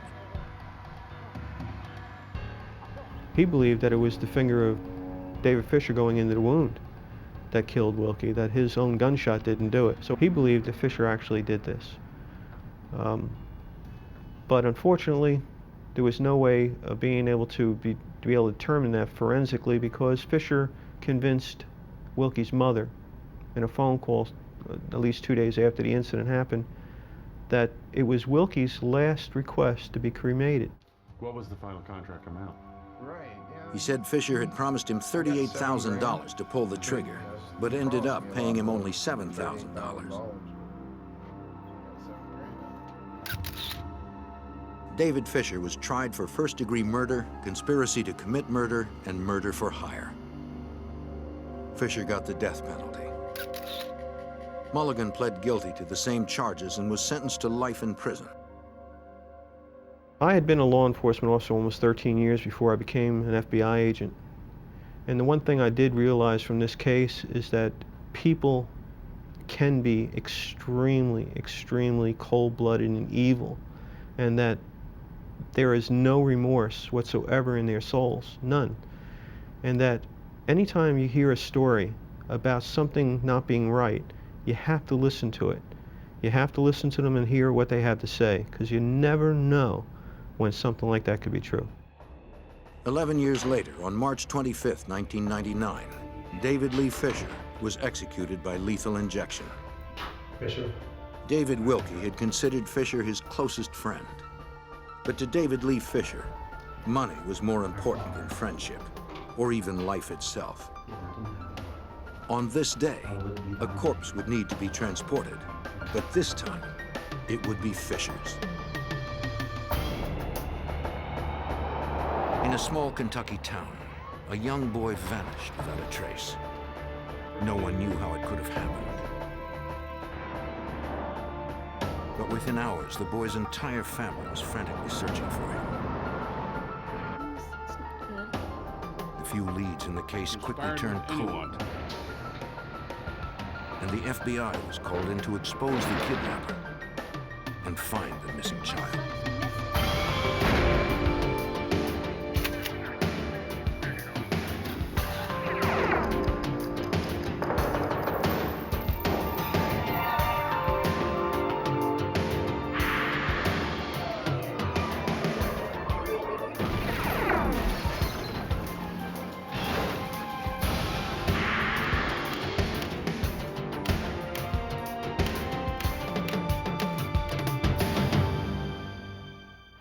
On the day before Thanksgiving, a mother discovered her 10-year-old son was missing from his school. When a child of separated parents disappears, investigators first look at the family, and divorced parents often suspect each other. I'm Jim Kallstrom, former head of the FBI's New York office. The search by the FBI and local authorities would cover 1,000 miles. They were determined to find the boy and his abductor.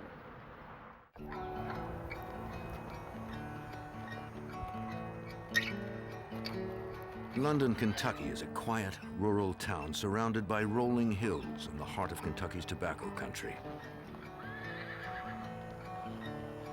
It is a traditional town where many farming families have lived for generations, and most of the people know and trust each other.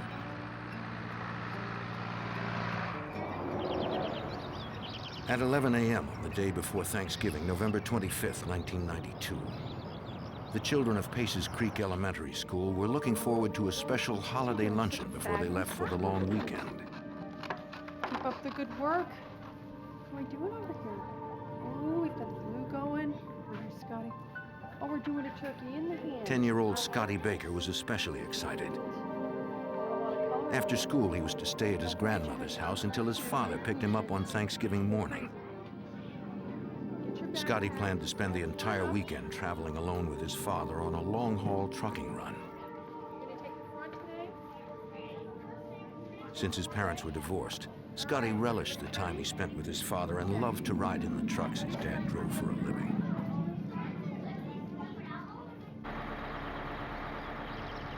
Following an afternoon tutoring session, Scotty was scheduled to go home on the bus at 3 p.m. to his grandmother's house.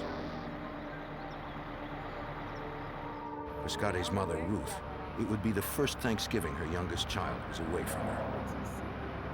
She and her daughter decided to surprise Scotty and pick him up before he got on the bus. The single mother only had what remained of the day to see her son before he left on the trip with his father the next morning. Ruth waited in the car while her daughter went in to fetch Scotty.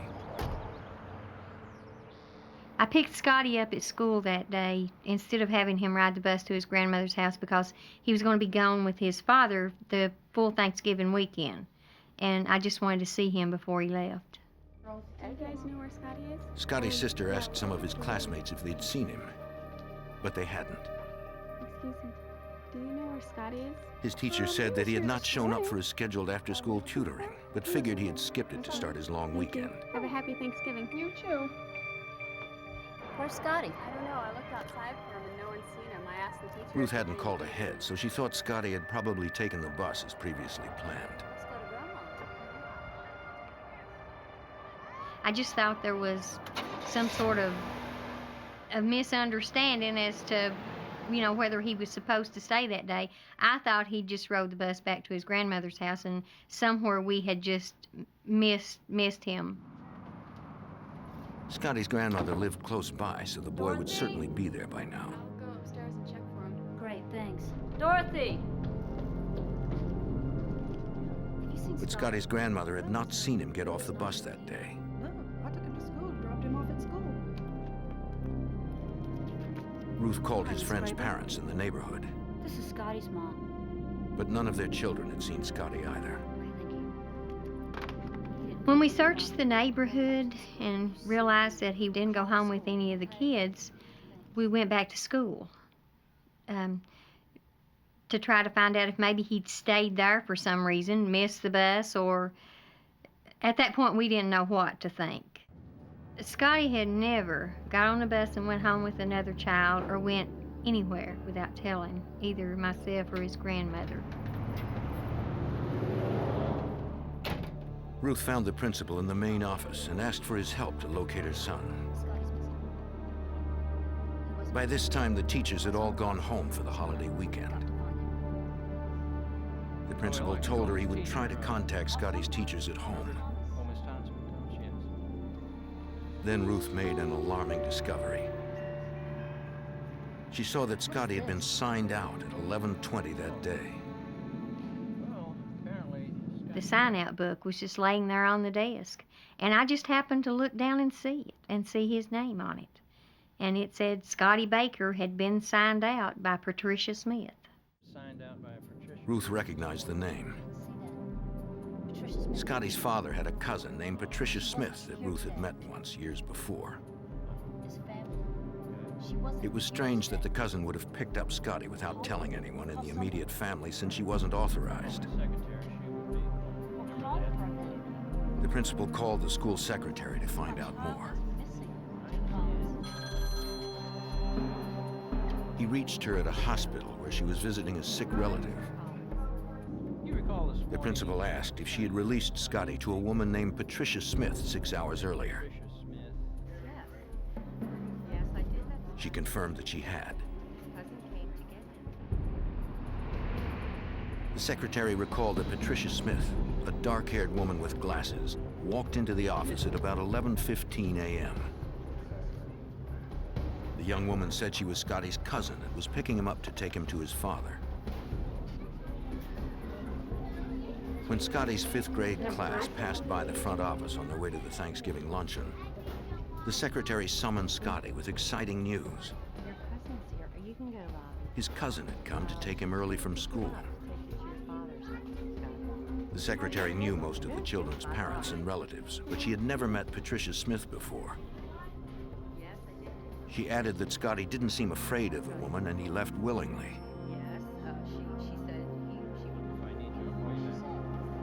Well, apparently The principal conveyed the news to Ruth. came to the office and said she wanted to sign Scotty. She was upset to learn that Scotty had been released to another person without her permission. She was taking him to see his father. So that kind of made sense to me.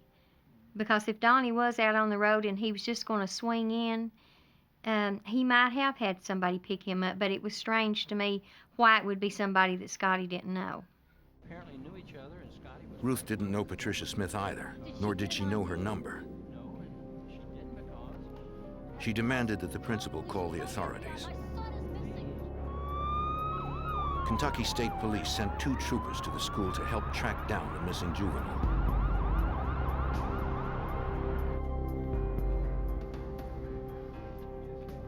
The principal handed officers a school photograph of Scotty Baker and provided them with the names and addresses of his 5th grade classmates. You didn't give her permission in any way, shape, or form. Ruth told officers that her son was last seen 6 hours earlier, leaving school with a woman named Patricia Smith. Though her ex-husband, Donnie, had a relative by that name, Ruth could not provide them with her address or phone number. Investigators' first task was to locate the cousin. Former Kentucky State Police Detective Larry Lewis discovered that Donnie Baker's cousin, Patty Smith, lived very close to the school, as Ruth had remembered. We went to Patty Smith, that was related to Donnie, a cousin, and talked to her, and she didn't fit the description whatsoever. And her alibi checked out where she was at. Into the evening, police pursued all the women named Patricia Smith within a 100-mile radius of Scotty's school. They found several. All were home, since the next day was Thanksgiving. But none looked like the woman described by the school secretary, and all had solid alibis. People vouch for this? There was about 3 or 4 other Patricia Smiths that we checked out, and none of them panned out. So we eventually found out that it wasn't a Patricia Smith, that somebody had used that for an alias. At Scotty's grandmother's house, Ruth and her 2 daughters braced themselves for the worst. Almost 8 hours after Scotty was taken from school by an unidentified woman, there was still no word. Ruth tried to reach her ex-husband, Donnie, to see if he might know something. She left a message with his manager at the trucking company, who told her that Donnie was somewhere on the highway delivering a load of freight to Ottawa, Illinois. Listen, if it wasn't important, We waited for him to call because for some reason I thought he'd know where he was when he got there. That was the only hope that we had at that point, that somehow Donnie would know who had him when he found out that he was gone. Kentucky State Police continued to search for answers locally. They traveled to the homes of the children that had attended school with the missing boy that day. About the last time that you saw One of Scotty's friends had spent most of that day with him. We were walking down. He recalled seeing Scotty leave with the young woman. Did Scotty seem afraid of her? Nope. The 10-year-old also saw the car they got into. He knew it had 4 doors, but he was unsure of the model. The boy remembered clearly that Scotty was happy about leaving and showed no fear of her.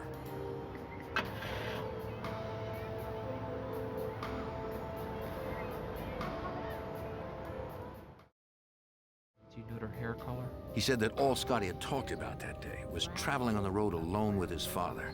The other person in the car? The 5th grader had little else to add. Comes up, please give us a call. Okay. If you think of anything else, let her know. By 10 p.m., more than 10 hours after Scotty was last seen, investigators still had no solid leads to his whereabouts. Since they'd received no ransom calls, police now turned their attention to Scotty's family and friends. Hello? Scotty's stepmother, Stephanie Baker, stayed by the phone. Perhaps someone who was close to the boy knew more than they were telling. In child abduction cases, it is usually one of the parents who is responsible since they have greatest access to the child. Scotty's mother, Ruth, understood this and was willing to provide investigators with whatever they needed to find her son.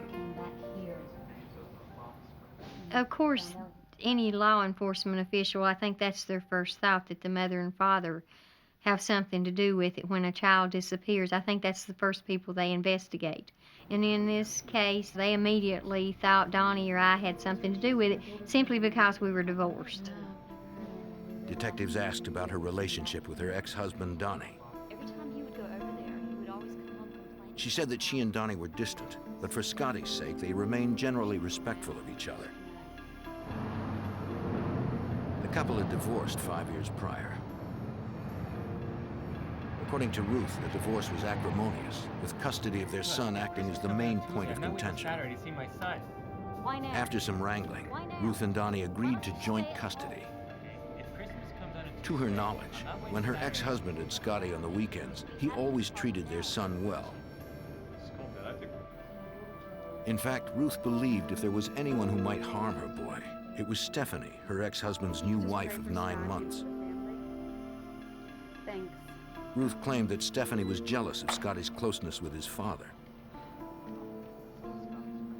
I didn't know Stephanie very well. What I knew about her really was from Scotty, and at this point Scotty wasn't telling me a whole lot about her. I knew that he didn't want to go to their house anymore, and I knew that he didn't want to be around Stephanie much, but I thought it was just the feelings that he was picking up, the feelings of jealousy that he was picking up from her.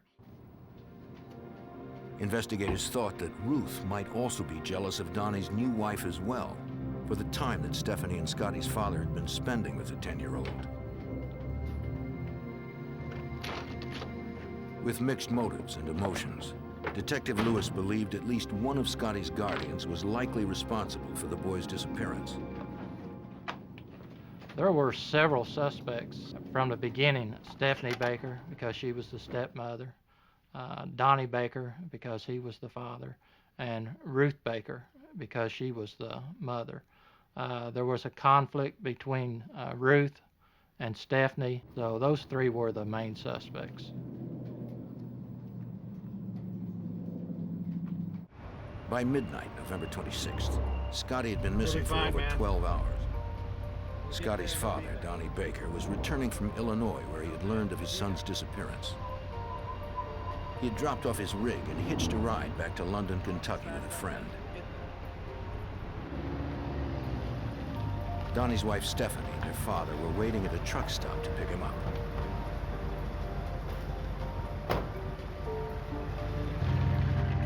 They didn't have the good news Donnie had hoped for. Everyone was tired, but Donnie insisted on heading out to search for Scotty.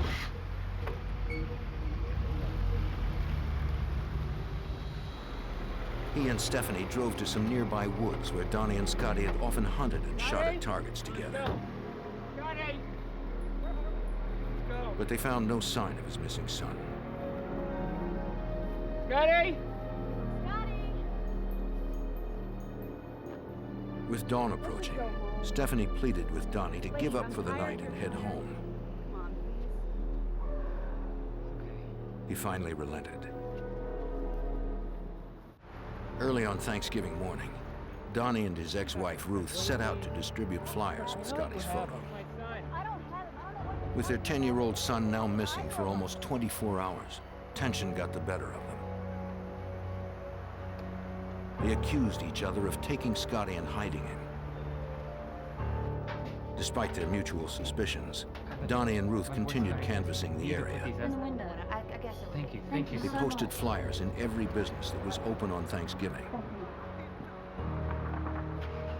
On a day meant for family, they received no reports of sightings of their missing son. They could only hope that Scotty was still alive. On Thanksgiving Day, 1992, Kentucky State Police still had no leads to the whereabouts of 10-year-old Scotty Baker. The boy had been taken from school the day before by a young woman who claimed to be his father's cousin. Scotty's father, Donnie, a truck driver who had recently remarried, was on the road when his son disappeared. Police arrived at his home to interview him and his new wife of 9 months, Stephanie Baker. Investigators suspected that perhaps someone close to the missing boy knew more than they were saying. The officer told the couple that he needed to interview them separately. He didn't want either of them to influence the other's responses. Scotty? Donnie Baker appeared anxious, but assured the officer he'd cooperate in any way that he could. Excellent ball player. No, I did not. He confirmed that he planned to pick up Scotty on Thanksgiving morning after delivering a truckload of cargo to Illinois the previous evening. He and his son were going to be traveling alone to Tennessee and back. Donnie added that he didn't ask his cousin Patricia Smith or anyone else to pick up Scotty from school the day before.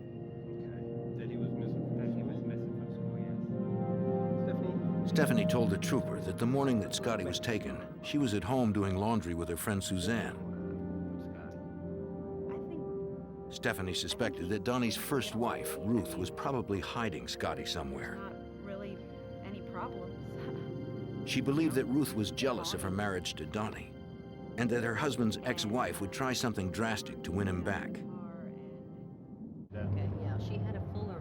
Detectives also interviewed the secretary from Scotty's school, the only witness who had stood face-to-face with Scotty's unknown abductor. Very big shoulders. Her hair color. She was shown photographs of all the women in the family, including Scotty's mother, Ruth, and his stepmother, Stephanie. Even if they had worn a disguise, the secretary was sure that none of them could be the young woman with the dark hair and glasses who had taken Scotty from school the previous morning. After more than 24 hours of searching, the safe recovery of the 10-year-old was becoming less likely. Former Kentucky State Police Detective Larry Lewis decided to use polygraph examinations to help eliminate the immediate family members. Polygraphs are, to me, they are just an aid. I don't trust the polygraph 100%, but it can help you. Is your first name Ruth? Scotty's mother, Ruth, was tested first. Do you know for sure where Scotty is right now? No, sir. She also provided a handwriting sample to compare to the signature of the woman who signed Scotty out of school. For the year 2000. Her handwriting did not match the suspect's. And the results of Ruth's polygraph exam showed no signs of deception. I was cleared first as a suspect. I took a lie detector test and had no problem. The detective, told me I passed it with flying colors, so they immediately cleared me. Ruth's ex-husband, Donnie, was also called in for testing. Though police confirmed he was out of state at the time of Scotty's disappearance, they could not rule out his possible involvement. The results of Donnie's exam were inconclusive and revealed possible deception. They hoped his young wife Stephanie could provide answers, but they hit an obstacle, as Detective Larry Lewis explains. Stephanie was asked to take a polygraph, but she was pregnant at the time, is what she told me. And the state police will not give anybody that's pregnant a polygraph. That's their policy. So when she told me that, I didn't know if she was lying to me or not, so I sent her to the hospital, and I had her tested, and it was determined that she was pregnant. Stephanie did provide a handwriting sample. But like Ruth's, it appeared not to match the signature of the woman who signed out Scotty. I woke up. It's around 8:30. Stephanie also gave a detailed account of her activities on the previous day. She maintained that she spent the morning at home doing laundry with her friend Suzanne. It took them several hours, and they passed some of the time on the phone with another friend.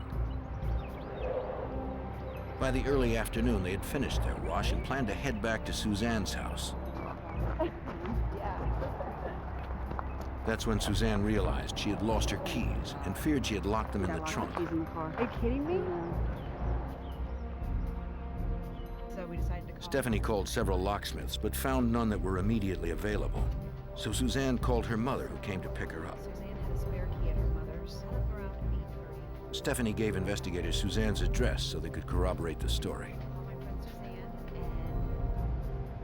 Late on Thanksgiving night, investigators found Stephanie's friend Suzanne at home at her apartment. She was relaxing with her husband, a trucker who was home for the holiday weekend. The detective asked her where she was on the morning that Scotty Baker disappeared. Suzanne confirmed that she did laundry all morning at Stephanie's house. Suzanne also said that at about 11 a.m., Stephanie spoke to a mutual friend about making plans for all of them to get together sometime over the long weekend. But after they found out Scotty was missing, no one was in the mood to go out. We don't know. Suzanne told pretty much the same story as Stephanie, that she was over at Stephanie's house and that they was washing clothes and that they received a phone call and that she locked her keys up in the car and that her mother had come over and picked her up. We left, went out. Suzanne provided police with the friend's number, who later confirmed the call. The detective asked her to call them if she remembered anything else.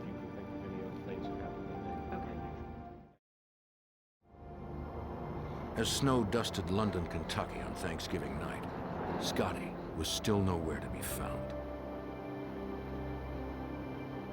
I think we had the first snow that week, and I remember standing in the window at the edge of dark thinking that my baby is out there somewhere and it's snowing and he's probably cold because whoever's got him, he's probably not giving him anything to put on. He doesn't have any clean clothes and he's not took a bath, and I don't even know if they're giving him anything to eat. And that was, I think, the saddest snowfall that I ever saw in my entire life. On Friday, November 27th, 1992, Kentucky State Police called on the FBI for help. Special Agent Rod Kincaid from the FBI's London, Kentucky office learned that it had been 2 days since Scotty had been missing. Our immediate concern was for his safety and to see that the boy would be returned home with his family. The longer an investigation goes on, the longer the child is missing, there's more chance for the child to meet with foul play. And if it is a kidnapping, there's more danger that the child will be harmed. By now, Scotty could be anywhere.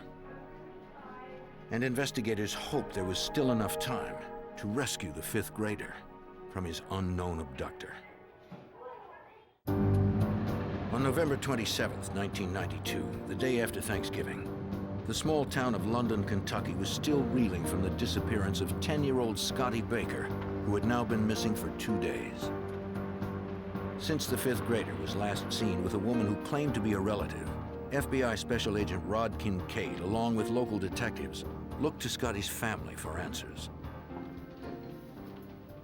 Our investigation basically was looking at the close family members who might have access to Scotty, who Scotty would go with willingly, because it had been reported that he left the school in a rather pleasant way. He did not appear to be frightened of the person who took him from the school. Mrs. Baker, Investigators again met with Scotty's single mother, Ruth. She had hardly slept since Scotty went missing and confirmed that she had not yet received any ransom demands. Ruth maintained that she believed her ex-husband Donnie and his 21-year-old wife Stephanie probably knew more than they were saying. She didn't trust his new young wife. Ruth claimed that she and Stephanie had never spent time together socially and only ran into each other in the small town stores. Even then, Ruth didn't speak to her since Stephanie always acted jealous and immature, seemingly mocking Ruth from a distance with her friend Suzanne. Ruth recalled that Stephanie had also harassed her children. Just a week before Scotty went missing, Stephanie had followed Ruth's daughter and Scotty as they were heading home. Scotty felt that Stephanie despised him for visiting her new husband Donnie so often. Stephanie appeared threatened by the boy's close relationship with his father. Ruth said that Scotty didn't like seeing his father if Stephanie was going to be there. Ruth was a very concerned mother. I received a very good impression from Ruth Baker. I certainly did not suspect Ruth of being involved with the disappearance of Scotty. She was acting just like a concerned mother should act. How are you? Good. At the FBI office in London, Kentucky, agents asked Scotty's father, Donnie, to come in for a second polygraph exam since he had failed the first time. He passed this one, showing no signs of deception. Donnie now confided that, like Ruth, he too had become suspicious of his new wife, Stephanie, according to former Detective Larry Lewis. Donnie is a very laid-back person. He doesn't get upset really easy. He was very helpful, though, after we finally got him talking. He started saying Stephanie did have some problems with his son, Scotty. The relationship between Stephanie, Donnie, and Scotty had become strained. Just before Donnie left on his most recent trip, Stephanie became angry when he wasn't thrilled by the news that she was pregnant. And then when you come home on the weekend, She was convinced that it was because Donnie was so close with Scotty. just us, ever. Stephanie complained that Donnie spent more time with his son than with her. Since Donnie was on the road so much, his time at home was limited, and to Stephanie, it seemed that Scotty always had priority. Donnie found Stephanie's diary and gave it to investigators as evidence. They found several passages that were disturbing. I recall seeing in the diary words like, Donnie loved Scotty more than me. I hate Donnie, or I hate Scotty. And there were words like, I wish Scotty was gone. I wish something would happen to him. There were a lot of indications in that diary that she resented Scotty and that she hated Scotty. Agents called Stephanie in to take a polygraph exam. Unlike the state of Kentucky, FBI policy does not exempt pregnant women from the test. Now, Stephanie, did you ever... When the examiner asked if she knew what happened to Scotty, her response indicated deception. Following the exam, Stephanie was held for further questioning. Armed with the information from her diary and her failed polygraph exam, investigators pressed Stephanie on the details of her alibi, but she held firm.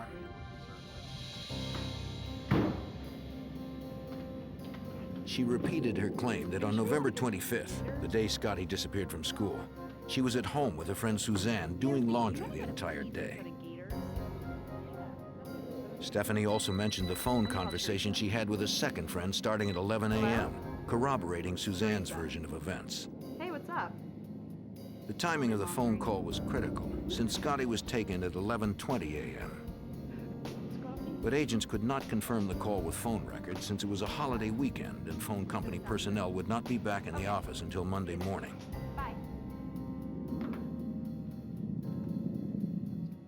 To agents, Stephanie's demeanor struck them as odd since she appeared unfazed that her stepson had now been missing for 2.5 days. One thing that I recall is how cold Stephanie was when she discussed her stepson, Scotty Baker. I recall that she was certainly not the least bit, or did not appear to be, concerned with the disappearance of Scotty. Even though she used the words that she was concerned, her demeanor, her expressions conveyed to me that she really wasn't that concerned. Stephanie provided a second handwriting sample for the FBI to compare to the one left at the school by Scotty's abductor. Investigators confirmed that the signatures did not match. Though they felt certain that Stephanie was lying about her knowledge of Scotty's whereabouts, she was definitely not the woman who had removed Scotty from school. Stephanie's alibi hinged on the statements of her friend Suzanne. On Monday, November 30th, investigators returned to the friend's apartment to re-question her and ask her to come in for a polygraph. But Suzanne was not at home. By November 30th, 1992, 5 days had passed since 10-year-old Scotty Baker was taken from his school near London, Kentucky by an unknown woman.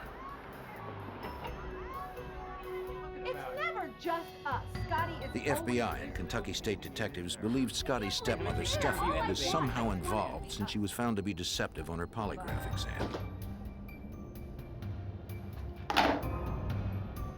Stephanie claimed to be doing laundry with her friend Suzanne on the day Scotty went missing. Though Suzanne corroborated Stephanie's story, former Kentucky State Detective Larry Lewis doubted Suzanne's credibility. Suzanne and Stephanie seemed like to me that they had their stories down to pat, and they were telling the same story. They were telling the same times. It put a lot of question in my mind that how they could have their stories down, and they were so alike, even on their times. So we were narrowing our investigation down to Suzanne and Stephanie. Agents wanted to confirm the story by polygraphing Suzanne, but Suzanne was nowhere to be found. Investigators called on her mother to ask if she knew where Suzanne might be. She said her daughter had left for Florida with her husband, a truck driver who was scheduled to make a delivery. Something wrong? Yeah. Have you seen this? The mother didn't know when they would be back. An FBI agent went to the Kentucky trucking firm where Suzanne's husband was employed. The foreman confirmed that the trucker was on the road, scheduled to arrive in Pompano Beach, Florida the following morning, December 1st, 1992. He did not know which routes the driver had taken and could not confirm if the trucker's wife, Suzanne, or the missing 10-year-old boy was with him. I didn't see him leave with anybody. With the truck out of CB range of the company, investigators had no way to reach the trucker on the road. Kentucky investigators turned to FBI Special Agent Roger Ramirez in the Miami field office for help. Our goal is to be able to quickly resolve the situation with the discovery of the child alive. When this information came to us, we were hopeful that it was going to be the case, and hopefully that this little boy, Scotty, would be in the custody of this couple. He's coming. Since the truck's specific route was unknown, it would be next to impossible for agents or police to locate the rig as evening approached. You don't want to put the kid in danger because he's got pressure. 12 hours remained until its scheduled arrival in South Florida. take 75, you can take 95. Agents planned to be there when the semi pulled in. Until then, they held out hope that somewhere out on the highway, there was a truck with Scotty Baker on board, speeding toward Florida. The only information we had received was that they were en route from London, Kentucky to Pompano Beach. The Miami division was not advised of any other stops a vehicle might be making. However, with a sealed load, we assumed it would be coming directly to the Pompano Beach warehouse. At 7 a.m. on December 1st, 1992, FBI agents arrived at the warehouse as planned, a half hour before the 18-wheeler's scheduled arrival. But it appeared the truck they were looking for had already arrived.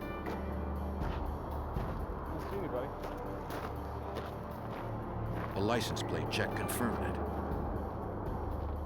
Though the door was open, they saw no sign of the driver, his wife Suzanne, or the missing 10-year-old boy. Then Suzanne's husband stepped out from behind the truck and asked what they were doing around his rig. We advised him that we wanted to speak to his wife. He indicated to us that she was sleeping in the cab. We also requested permission to search the vehicle for the young boy. He granted both willingly.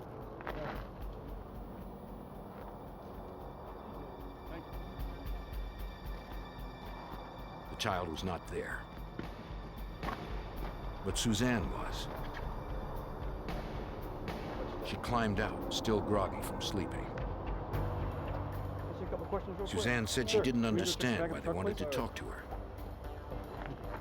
She had already been interviewed about the case back in Kentucky. Agreeing to cooperate, Suzanne assured them she'd answer any questions they may still have. Agents told her husband that they also needed to search inside the trailer. The trucker was unwilling to break the seal on the trailer door.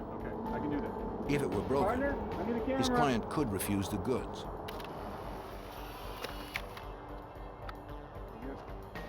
Agents photographed the seal to protect the delivery requirements.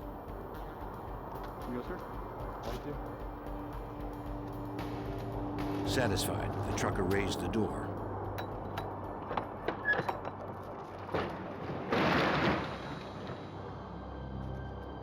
In the sparsely loaded semi, an agent searched for any trace of the missing boy, while Detective Lewis waited in Kentucky for word.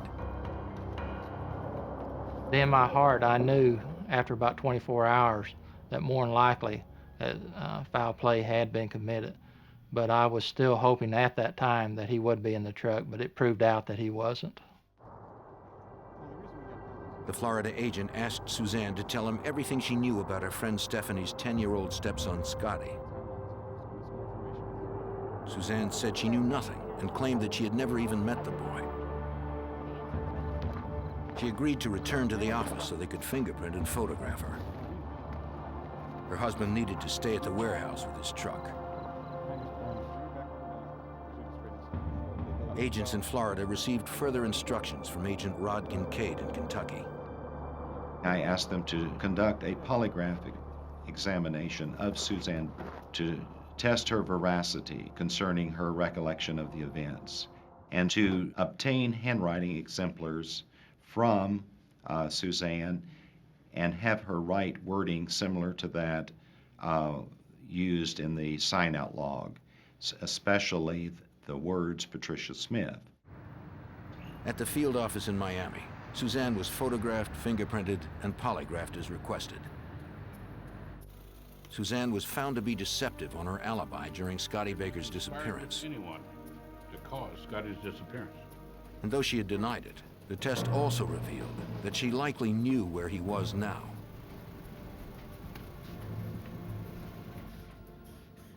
As Suzanne provided agents with a writing sample, they informed her that the results of her polygraph suggested deception. But she remained steadfast in her denial. Like her friend Stephanie, Suzanne could not be arrested on the basis of a failed polygraph. And unless her signature matched the suspect's, agents would be forced to release her. On December 1st, 1992, 6 days after 10-year-old Scotty Baker was taken from his school in London, Kentucky, FBI agents had searched a truck in South Florida where they believed the boy may have been hidden. Scotty was not there, but his stepmother's friend, Suzanne, was.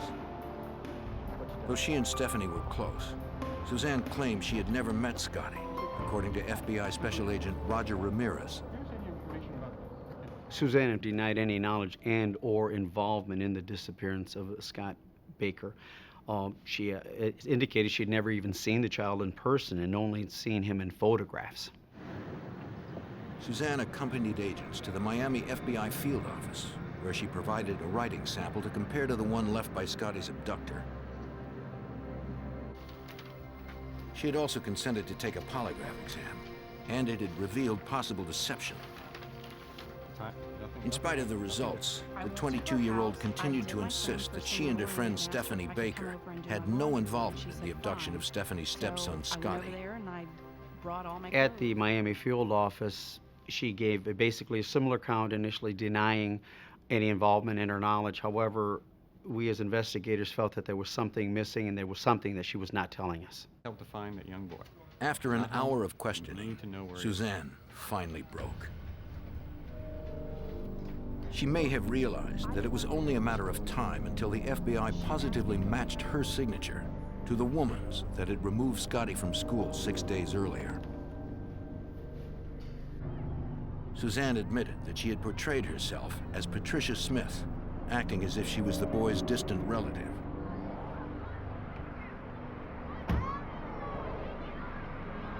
She claimed that Scotty's pregnant stepmother, Stephanie, had convinced her to sign him out.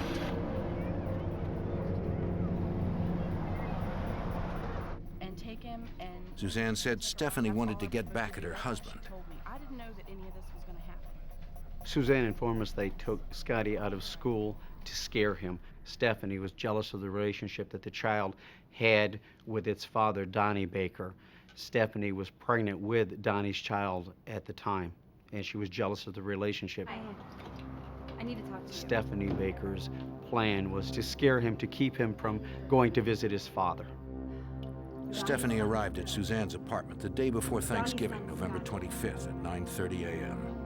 I need you to trust me. She had had a fight with her husband, Donnie, and wanted Suzanne's help to get even. Maybe we could go to a school. At first, Suzanne was reluctant to get involved, but Stephanie was insistent, pleading with her to help as a friend. I don't know, just please help me. You're my best friend, please. Suzanne eventually agreed.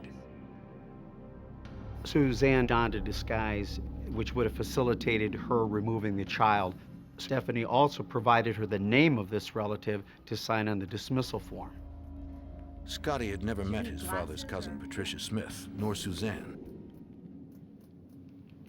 Stephanie figured the boy would go willingly when the disguised woman told Scotty she was taking him to see his father. Suzanne confirmed that they spent the rest of the morning at Stephanie's until Suzanne drove her to Scotty's school at about 11 a.m. Stephanie hid in the back seat as Suzanne retrieved Scotty from the school's secretary. Suzanne claimed that at the time, she didn't realize the child would never see his school or his parents again. Suzanne said she headed north out of London, Kentucky. Scotty told her how excited he was to go on the road trip with his father for the entire weekend. The truck? Once the child was inside of the vehicle with them, Stephanie, who was seated in the back, reaches, starts choking the child in the front seat, and then pulls him into the back seat. Suzanne begged her to stop. However, as she put it, Stephanie freaked out. Scotty fought for his life, kicking and screaming. But his 21-year-old stepmother was too strong. In moments, the boy was dead. Suzanne simply continued to drive. She didn't know what to do. Stephanie at this point says that she would blame her because Suzanne was the one who checked the child out of school.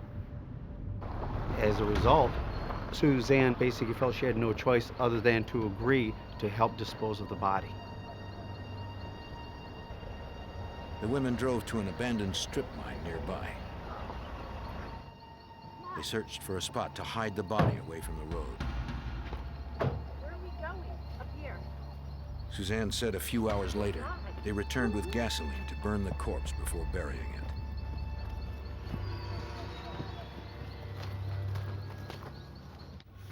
Investigators needed to know where the body could be found. Agents asked Suzanne for specific directions.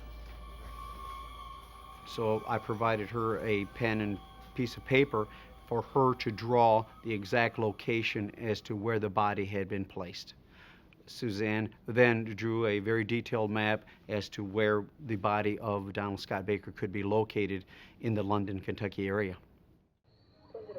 On the afternoon of December 1st, 1992, 6 days after 10-year-old Scotty Baker was abducted on Thanksgiving Eve, authorities retrieved the boy's charred remains. His stepmother, Stephanie Baker, after repeated denials, eventually confessed to the murder and was arrested.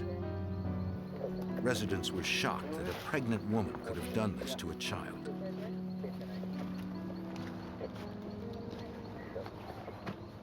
Investigators working the case, including Special Agent Rod Kincaid, were deeply affected by the harsh reality of Scotty's murder. This is one of the cases I had as an FBI agent that certainly I'll never forget. It was horrible that a 10-year-old boy would be taken from a school and murdered. FBI agents have families. I have 2 sons. It was a horrible case. I feel very badly for the parents because I know they cared about their son. Stephanie's accomplice and friend Suzanne was prosecuted first. Because of intense media coverage, her trial was moved to another county. Commonwealth attorney for the 27th Judicial Circuit in Kentucky, Tom Handy, convinced the jury that Suzanne was guilty of reckless homicide, kidnapping, and abusing a corpse. How she could drive a vehicle with this child being strangled immediately next to her, touching her, is unbelievable to me. She drove that vehicle for 5 minutes while little Scotty was being strangled to death. A terrible time. Her vehicle has dents and marks on the dashboard caused by this child kicking it during his death. Suzanne received a sentence of 25 years for her crimes. Facing the death penalty, 21-year-old Stephanie Baker pled guilty to murder and received a life sentence. 7 months after entering prison, Stephanie gave birth to a baby boy. Her parents are raising the child, and her husband, Donnie, divorced her. 10 years after the tragedy, Scotty's mother, Ruth Baker, has managed to press forward in the face of her devastating loss. It's hard to say what your life would have been like, if he had lived. I think that it's made me a better parent to my other 2 children and my grandchildren because I'm very protective of them. Ruth Baker visits Scotty's gravesite often. As a result of her son's case, state legislation was passed in Kentucky requiring photo identification for any person signing a child out of school. The Bakers hope that through the loss of Scotty, other families may avoid the pain they've suffered.